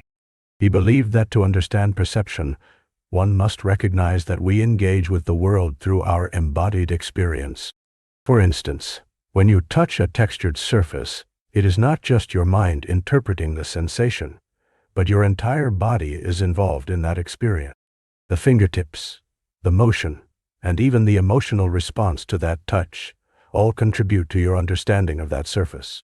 Merleau-Ponty introduces the concept of the body schema, which refers to the way our bodily awareness informs us of our surroundings and ourselves. He argues that our body serves as the primary means through which we connect with the world. Consider how you navigate a crowded room. Your awareness of your body's position and movements allows you to maneuver through that space, feeling the proximity of others without having to visually track every individual around you. This nonverbal awareness highlights how our conscious experience is not limited to cognitive functions, but is rooted in our physicality and interaction with our environment. In his iconic work, Phenomenology of Perception, Merleau-Ponty reflects on how perception is nuanced and layered. He challenges the idea that we can achieve an objective view of the world. For instance, think about how two people can experience the same event, such as a concert, yet each grabs onto different aspects and emotions. One person may become enamored with the music's rhythm, while another is moved by the visual performance on stage. Their perceptions are shaped by their individual histories, emotions, and physical presence in that moment. This subjectivity is what Merleau-Ponty seeks to explore in his phenomenological approach. He also discusses the concept of intentionality, which refers to the directedness of consciousness. This idea posits that our thoughts and perceptions are always about something. When you gaze at a tree, your consciousness is not simply a mirror. It is engaged and interprets that tree based on your previous encounters, emotions, and understanding of trees. This relational aspect emphasizes that our perception is inherently connected to our memories and experiences. Merleau-Ponty underscores the importance of context in shaping our conscious experience. For example, consider a familiar street you walk down every day. It feels different when you approach it in a rush compared to when you stroll leisurely. Each context alters how you perceive the colors, sounds, and even the smells of that street. This indicates that our perception is not just a straightforward process of receiving information, but an intricate interplay between our bodily experiences and the situations we find ourselves in. Moreover, Merleau-Ponty argues that our perception is also influenced by our cultural and social environments. The way we interpret gestures, expressions, and situations is often colored by the norms and teachings of the society we inhabit. Imagine how a smile may carry different meanings across various cultures. In some, it signifies happiness, while in others, it may represent politeness. This cultural lens shapes our perceptual experience and knowledge of social interactions significantly. Throughout his work, Merleau-Ponty invites us to reconsider the very essence of knowledge itself. Rather than seeing knowledge as something absolute or detached from our experiences, he presents it as deeply embedded in the fabric of our perceptual experiences. Our understanding of the world emerges through continuous interaction with it, rather than through isolated contemplation. For example, when learning to ride a bicycle, the knowledge gained is not merely theoretical.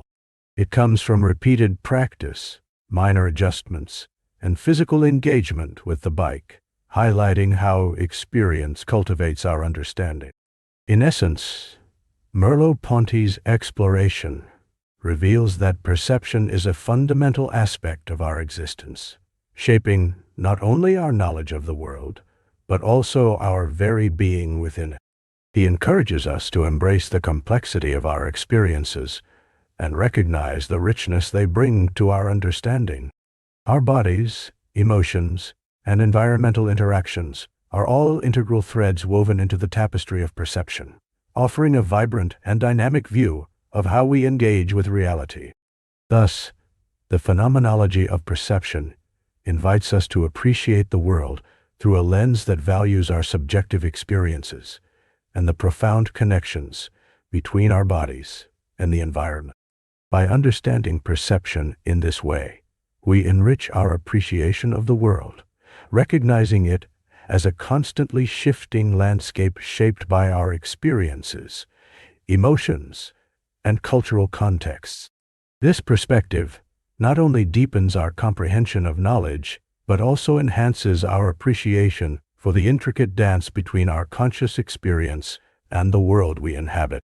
Moral relativism is a fascinating and complex topic that invites us to explore how our beliefs about right and wrong can vary significantly across different cultures and individuals. At its core, moral relativism suggests that moral judgments are not absolute and can depend on various factors, including cultural background, societal norms, and personal experiences. This perspective challenges the notion that there exists a single, universal moral truth that applies to all people at all times. To understand moral relativism better, let's take a trip around the world and observe how different societies approach ethical questions. Imagine a community where eating certain animals is viewed as taboo, while in another culture, those same animals might be a primary source of food. For the first community, consuming those animals could be seen as a moral failing, whereas for the second community, it is simply a part of everyday life. This example illustrates that what is deemed acceptable can vary dramatically based on cultural norms, thus raising the question, is one way truly better than the other? Consider also the vast array of beliefs surrounding marriage and relationships. In some cultures, arranged marriages are the norm, and individuals may find fulfillment and happiness within this framework. In contrast, other societies emphasize romantic love as the foundation for marriage, with individuals seeking partners based on emotional connection. Neither viewpoint is inherently right or wrong. Rather, they exist within their respective cultural contexts, shaped by history, traditions, and social structures. Another important facet of moral relativism is its implication for understanding human rights. The concept of human rights is often promoted as a universal ideal. However, interpretations of these rights can vary. In some societies, rights might include freedoms of expression, while in others, communal responsibilities might take precedence. This variation complicates discussions about global ethics and highlights the need for an understanding of diverse moral frameworks. Let's examine the topic of justice. What does it mean to be just? In many Western societies, the legal system strives for fairness through established laws and independent courts. Yet, in other cultures, justice may be served through restorative practices that prioritize reconciliation and community healing over punishment. Each system reflects the values and priorities of its society. The moral relativist perspective allows us to appreciate that justice can take many forms, shaped by the unique historical and cultural context of each community. Moral relativism also encourages us to reflect on personal beliefs. Think about your own values. They likely stem from a mix of cultural influences, life experiences, and personal reflections. This blend creates your unique moral compass, inspired by the environment and relationships around you. It is essential to recognize that others may have developed their moral beliefs from entirely different experiences, often leading to vastly different conclusions about what is right or wrong. Critics of moral relativism often argue that if all morals are relative, then there can be no basis for critiquing harmful practices or advocating for change. For instance, consider practices that may be seen as oppressive, such as human trafficking or systemic discrimination. The challenge for moral relativists lies in addressing harmful practices without imposing a singular moral viewpoint, which might alienate or dismiss other cultures' value. This balance between respect for cultural differences and the advocacy for universal rights is a delicate and ongoing conversation in ethics. One practical application of moral relativism involves dialogue in multicultural societies. Within these communities, understanding that various beliefs coexist can lead to more significant empathy and collaboration. Engaging in conversations with those from different backgrounds opens up avenues to gain insights into their perspectives and challenges. This approach encourages a richer tapestry of understanding, where individuals learn from one another rather than simply imposing their beliefs upon others. In education, moral relativism can play an essential role in shaping curricula that include diverse cultural perspectives. By teaching students about various ethical systems and cultural practices, we prepare them to navigate a globalized world with curiosity and respect. This knowledge fosters tolerance and encourages the next generation to approach ethical dilemmas with a more nuanced understanding. As we reflect on moral relativism, it is essential to recognize that the nuances of ethics are not just academic discussions. They impact real-life decisions, interactions, and policies. By embracing a relativistic perspective, individuals can become more aware of the complexities of moral reasoning and the importance of understanding the context behind differing viewpoints. Ultimately, moral relativism invites an openness to explore the vast landscape of human beliefs. It encourages us to ask questions rather than rush to conclusions, leading to richer dialogues and deeper understanding. By recognizing the diversity of moral thought, we can forge connections across cultures, fostering a world that values empathy, tolerance, and a commitment to learning from one another. As we navigate this intricate tapestry of moral beliefs, let us remember that each thread contributes to the beautiful complexity of human experience, revealing the layers of wisdom that lie within our shared humanity. Existential angst is a profound feeling that many people experience at different points in their lives. It arises from the inherent freedom that we hold as individuals and the consequences that come with the choices we make. This sense of unease often results from the quest for meaning in a world that can sometimes feel chaotic or indifferent. To better understand this complex emotion, it is beneficial to delve into the ideas presented by notable existential philosophers. At its core, existential angst is about the realization that we are responsible for our own existence. This realization often leads to feelings of anxiety and dread as we grapple with the weight of our choices. It is important to consider thinkers like Jean-Paul Sartre, who famously stated that humans are condemned to be free. This concept implies that while we have the freedom to choose our path, this freedom also paints a picture of responsibility and accountability. Sartre suggested that when we make choices, we not only define ourselves, but also influence the world around us, placing a heavy burden on our shoulders. Another significant figure in existential philosophy is Søren Kierkegaard, who introduced the idea of the angst stemming from the juxtaposition of our desires and the existential choices we face. He asserted that this feeling of angst is a necessary part of understanding our existence, pushing us to confront the realities of life, such as uncertainty and the inevitability of death. Kierkegaard emphasized the importance of embracing our individuality, encouraging us to pursue authentic experiences despite the anxiety it may invoke. Friedrich Nietzsche also explored themes related to existential angst. He argued that traditional moral values and beliefs could no longer provide comforting answers to life's questions. As society progressed, Nietzsche observed a growing sense of disillusionment.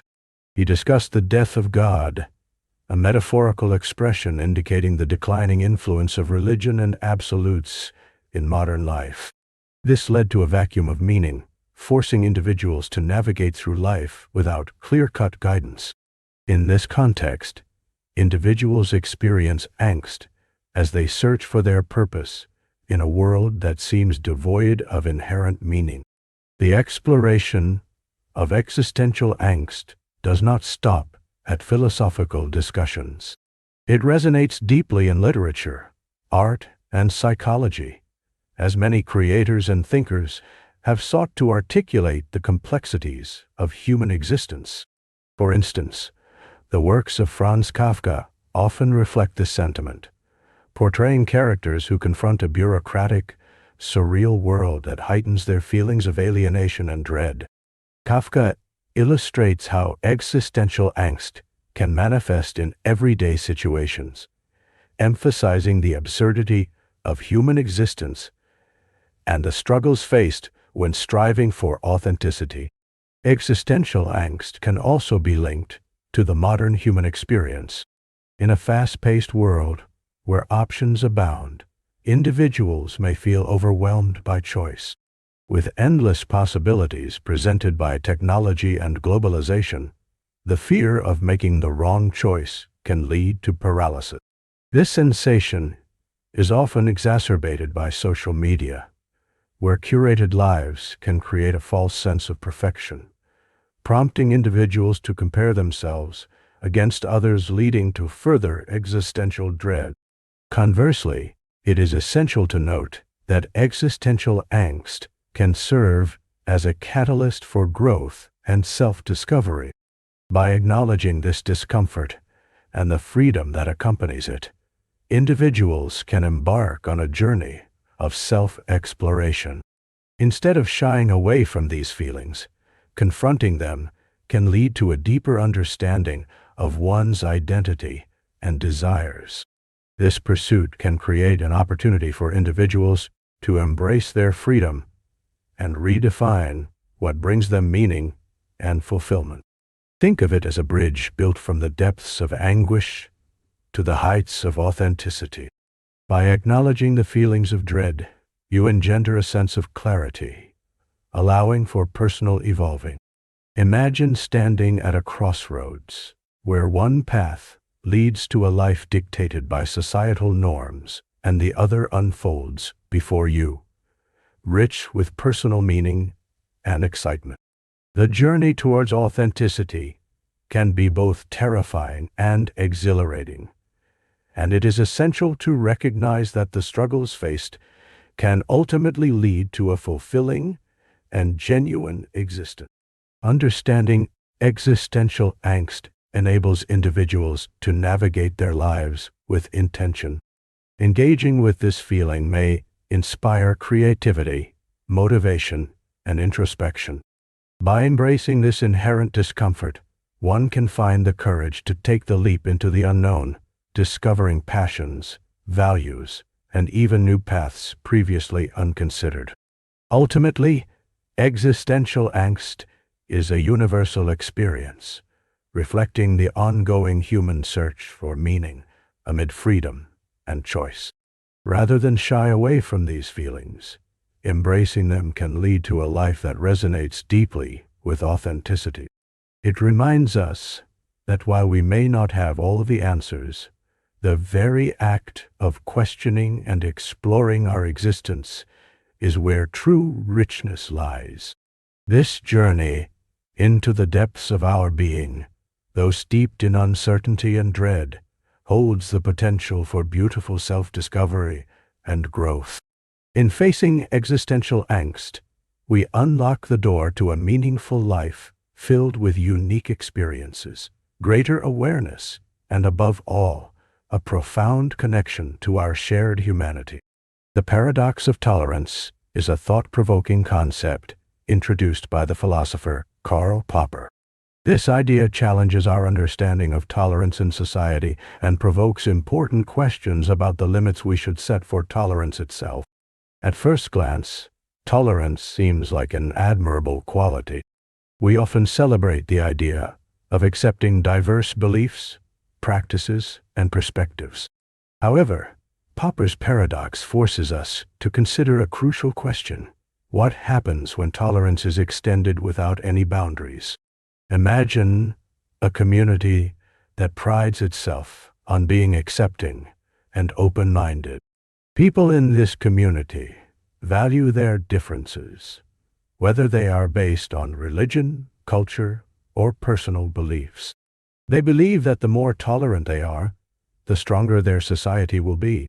Yet, this unbounded tolerance might present unforeseen challenges. If a group that openly promotes intolerance takes advantage of this limitless acceptance, it could destabilize the very fabric of the community that values tolerance.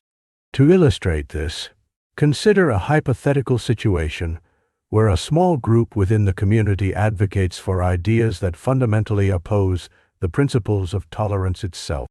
They may call for discrimination or promote hatred against groups that enjoy equal rights and freedom. If the community continues to tolerate such perspectives, it risks allowing those harmful ideas to flourish, ultimately undermining the very principles they once held dear. The paradox becomes clear. By tolerating intolerance, the community opens itself up to the possibility of losing the values associated with tolerance. The challenge lies in understanding how to navigate this paradox effectively. Popper suggests that while we should embrace a broad acceptance of ideas and beliefs, there should be a clear line drawn when it comes to ideas that are inherently intolerant. Tolerance should not mean acceptance of all views, especially those that advocate for the oppression or elimination of certain groups or individuals. This creates a tension that communities must confront as they strive to maintain a harmonious coexistence. This notion of balancing tolerance with the need to stand firm against intolerant ideologies reflects a larger conversation around civic responsibility. For example, in democratic societies, citizens have the right to express their opinions openly. However, when those opinions carry the potential to harm others, it becomes essential to critically evaluate whether that expression aligns with the broader ethical standards of the society. This is where the paradox of tolerance becomes especially significant. It challenges individuals and communities to take a stand against ideologies that seek to discriminate or promote violence. Consider the broader implications of Popper's argument. Throughout history, moments of social upheaval often arise when tolerance is abandoned for narrow-mindedness. Movements that thrive on intolerance have historically disrupted societies that overlook the dangers posed by unchecked opinions. Popper's concept encourages vigilance, urging societies to protect their core values actively. It emphasizes that if a community fails to defend itself against ideas that threaten tolerance, it risks becoming overrun by those ideologies. In practical terms, defending tolerance does not mean resorting to hatred or violence against opposing viewpoints. Instead, it involves promoting respectful dialogue and critical thinking. Communities can engage in discussions that challenge intolerant beliefs while maintaining an atmosphere of respect and understanding. This balance allows for healthy conflict that doesn't compromise the core values of tolerance, ensuring that diverse perspectives are heard, but not at the expense of those who may be threatened by intolerant views. The paradox also invites us to think about cultural dynamics. In a multicultural society where people from various backgrounds coexist, the interaction between tolerance and intolerance becomes even more nuanced. For instance, someone's cultural practice might clash with the sensibilities of another group. In such encounters, individuals must navigate their own values and the need for coexistence. The paradox serves as a reminder that while we celebrate diversity, we must also be vigilant in our commitments to uphold the principles of dignity and equality for all. Popper's paradox of tolerance ultimately acts as a call to action. It urges societies to reflect upon the boundaries of their tolerance and the principles that should never be compromised. As individuals, the concept challenges us to think about our own roles in promoting tolerance while recognizing the responsibility we hold in combating ideologies that threaten it. It encourages us to cultivate environments where dialogue thrives, but reminds us that not all ideas warrant equal consideration when they seek to harm others. Such reflections on the paradox can lead to a more informed and engaged citizenry. It inspires individuals to participate actively in discussions about social justice, civil rights, and the responsibilities that accompany freedom of thought. The paradox of tolerance compels us to envision a society where tolerance is not merely a passive acceptance, but an active stance against oppression and hatred. In conclusion, Karl Popper's paradox of tolerance is a vital philosophical concept that continues to resonate in today's complex societal landscape. It challenges us to consider the responsibilities that accompany tolerance and the risks of unqualified acceptance. By understanding and navigating these dynamics, we can foster a society that honors diversity while standing firm against intolerance, ensuring that the essence of tolerance remains vibrant and intact. Thus, the paradox is not merely a theoretical dilemma. It is a practical and essential part of our social fabric, that we must engage with thoughtfully and carefully. The is-ought problem, articulated by the influential philosopher David Hume in the 18th century, is a critical concept in moral philosophy that continues to provoke reflection and discussion today. Hume's observation centers on the distinction between descriptive statements, which describe the world as it is, and normative statements, which express how the world ought to be. Essentially, Hume highlighted that one cannot straightforwardly derive moral imperatives from mere factual claims.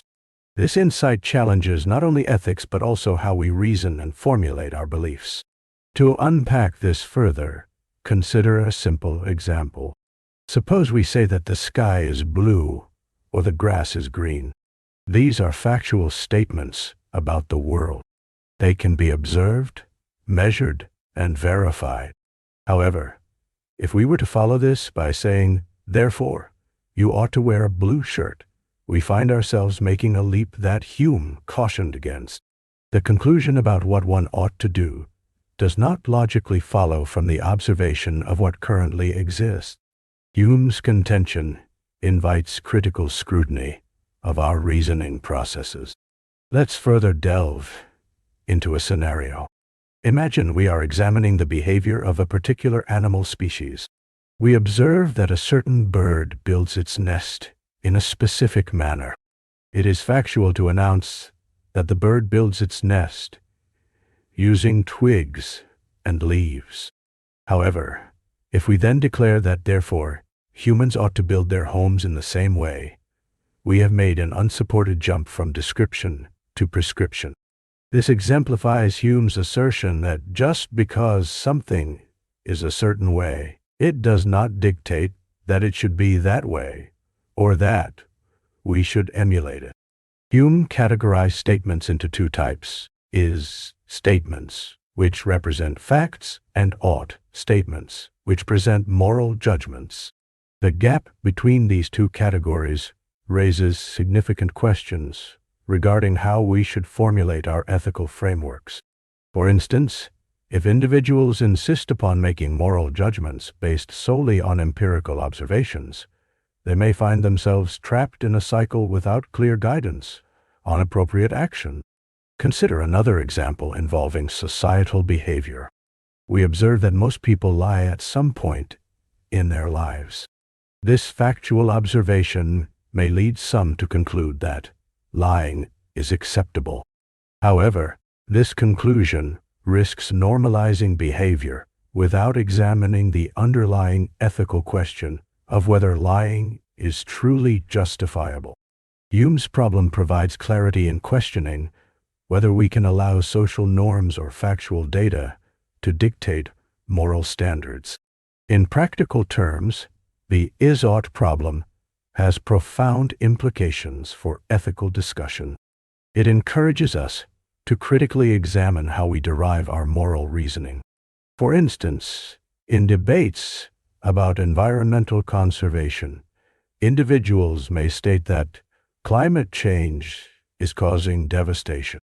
While this is an important fact, moving directly from that observation to therefore, we ought to change our habits requires deeper consideration of the values we hold regarding the environment, human welfare, and future generations. We must recognize that the transition from the factual statement to the moral imperative is not automatic. It necessitates a more nuanced exploration of our values. Furthermore, Hume's assertion has led to ongoing debates in various fields, including political philosophy, law, and economics. Can we base laws solely on statistical data without incorporating moral principles? For example, if studies indicate that a significant percentage of individuals engage in tax evasion, does this mean that evading taxes is morally acceptable? Hume's insight prompts us to rethink the relationship between factual evidence and ethical behavior in these contexts.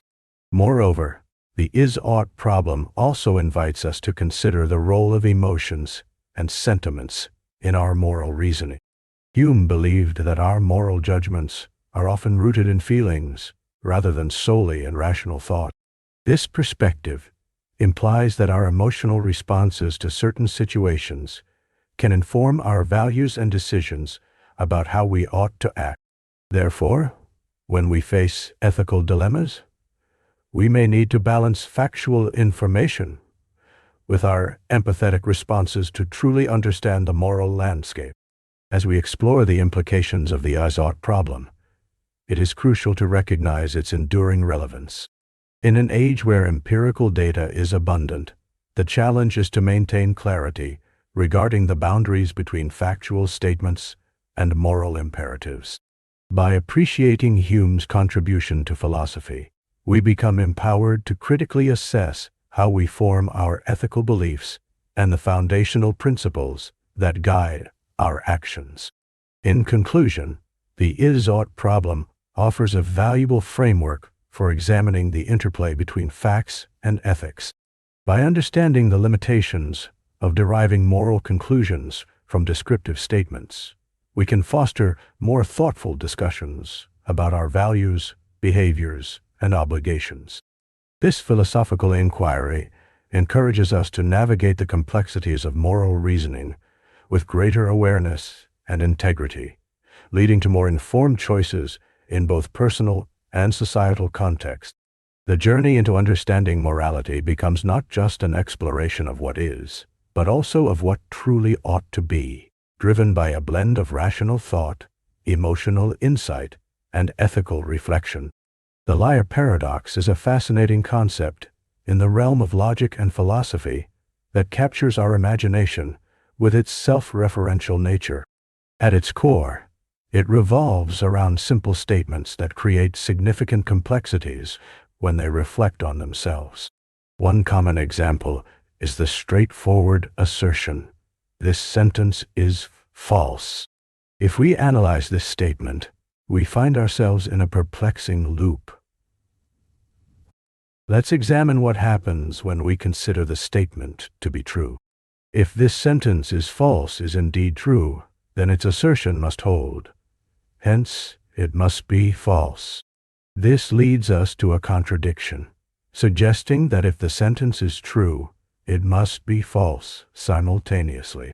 Conversely, if we take the stance that the sentence is false, we arrive at another paradoxical conclusion. If it is false, then the statement is not false, implying that it must be true. This back and forth creates a logical puzzle that challenges our traditional understanding of truth and falsity. Philosophers and logicians have grappled with the implications of the liar paradox for centuries. It presents a profound challenge to our comprehension of language and meaning.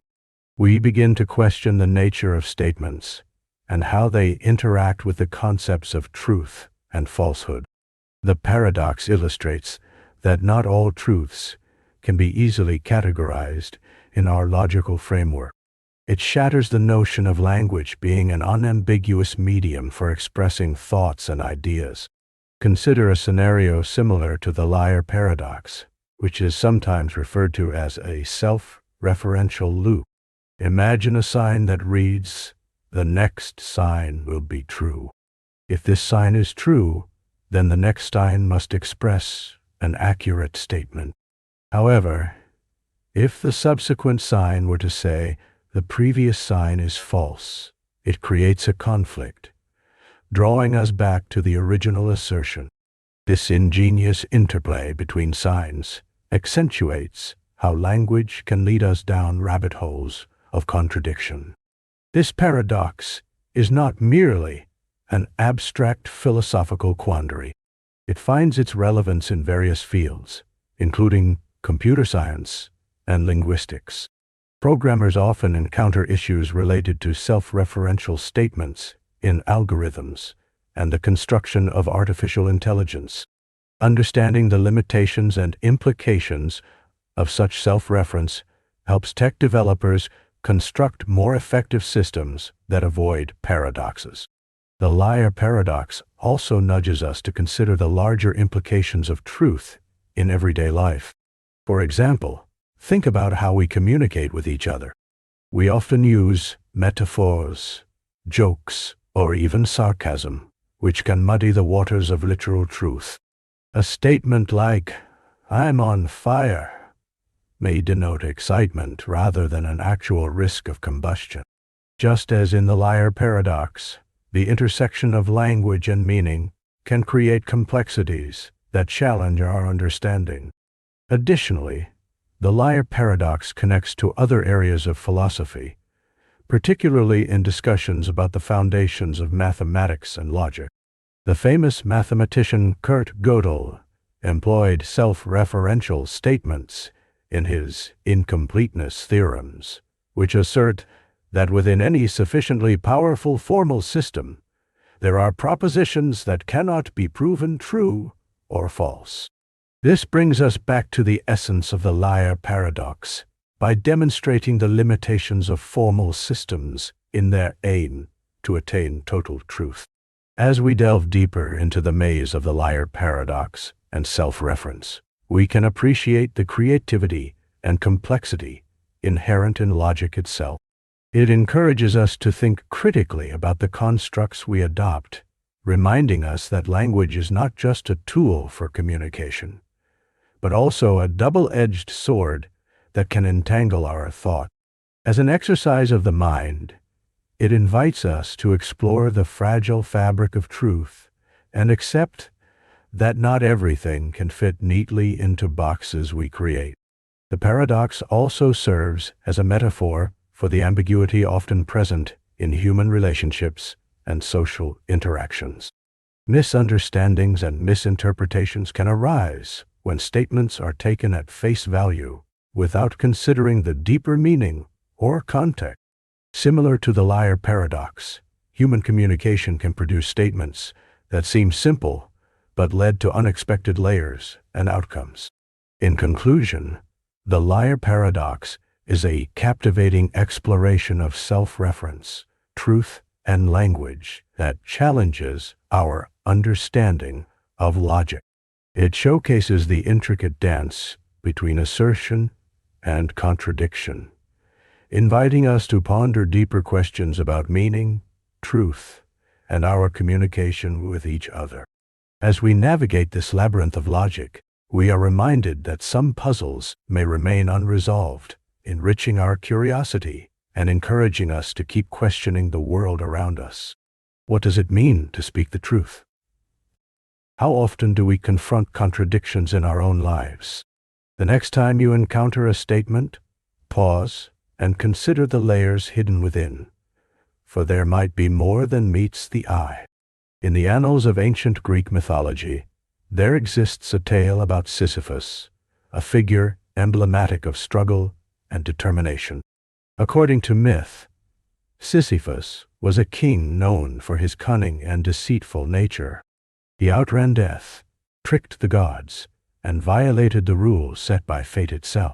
As a consequence of his relentless defiance, the gods condemned him to an eternal punishment in the depths of the underworld. Sisyphus was tasked with a formidable challenge to push a massive boulder up a steep hill. However, just as he approached the summit, the boulder would roll back down, forcing him to begin the arduous task all over again. This endless cycle of effort, futility, and perseverance forms the crux of the story, serving as a powerful metaphor for the human experience. The literary philosopher Albert Camus seized upon this myth to illustrate human resilience amidst a world often perceived as absurd. In his essay, The Myth of Sisyphus, Camus argues that the struggle itself is what brings value to our existence, a notion that resonates with many. He posits that life can seem meaningless, a series of repetitive tasks with no ultimate purpose. Yet, within this apparent absurdity lies the potential for individual rebellion and personal meaning. Consider the example of a painter who toils endlessly to perfect a single brushstroke. Each time she approaches her canvas, she might feel an overwhelming sense of failure, as if she is pushing a boulder uphill, only to watch it roll back down. However, it is within this persistent effort, this continual return to her craft, that her true joy and fulfillment reside. The act of creating, an exploration of colors, emotions, and ideas, offers her a semblance of purpose, even if the final result may never fully satisfy her aspirations. Camus emphasizes that, like Sisyphus, we all face our own metaphorical boulders. These challenges may manifest as daily struggles, whether they are related to work, relationships, or personal aspiration. The essence of humanity, Camus argues, is found not in the absence of obstacles, but in our response to them. Each time we encounter setbacks, we have an opportunity to reaffirm our own existence through our choices and actions. This brings to mind the story of a writer battling with writer's block. With each blank page that stares back at him, he feels the weight of the world pressing down on his shoulders.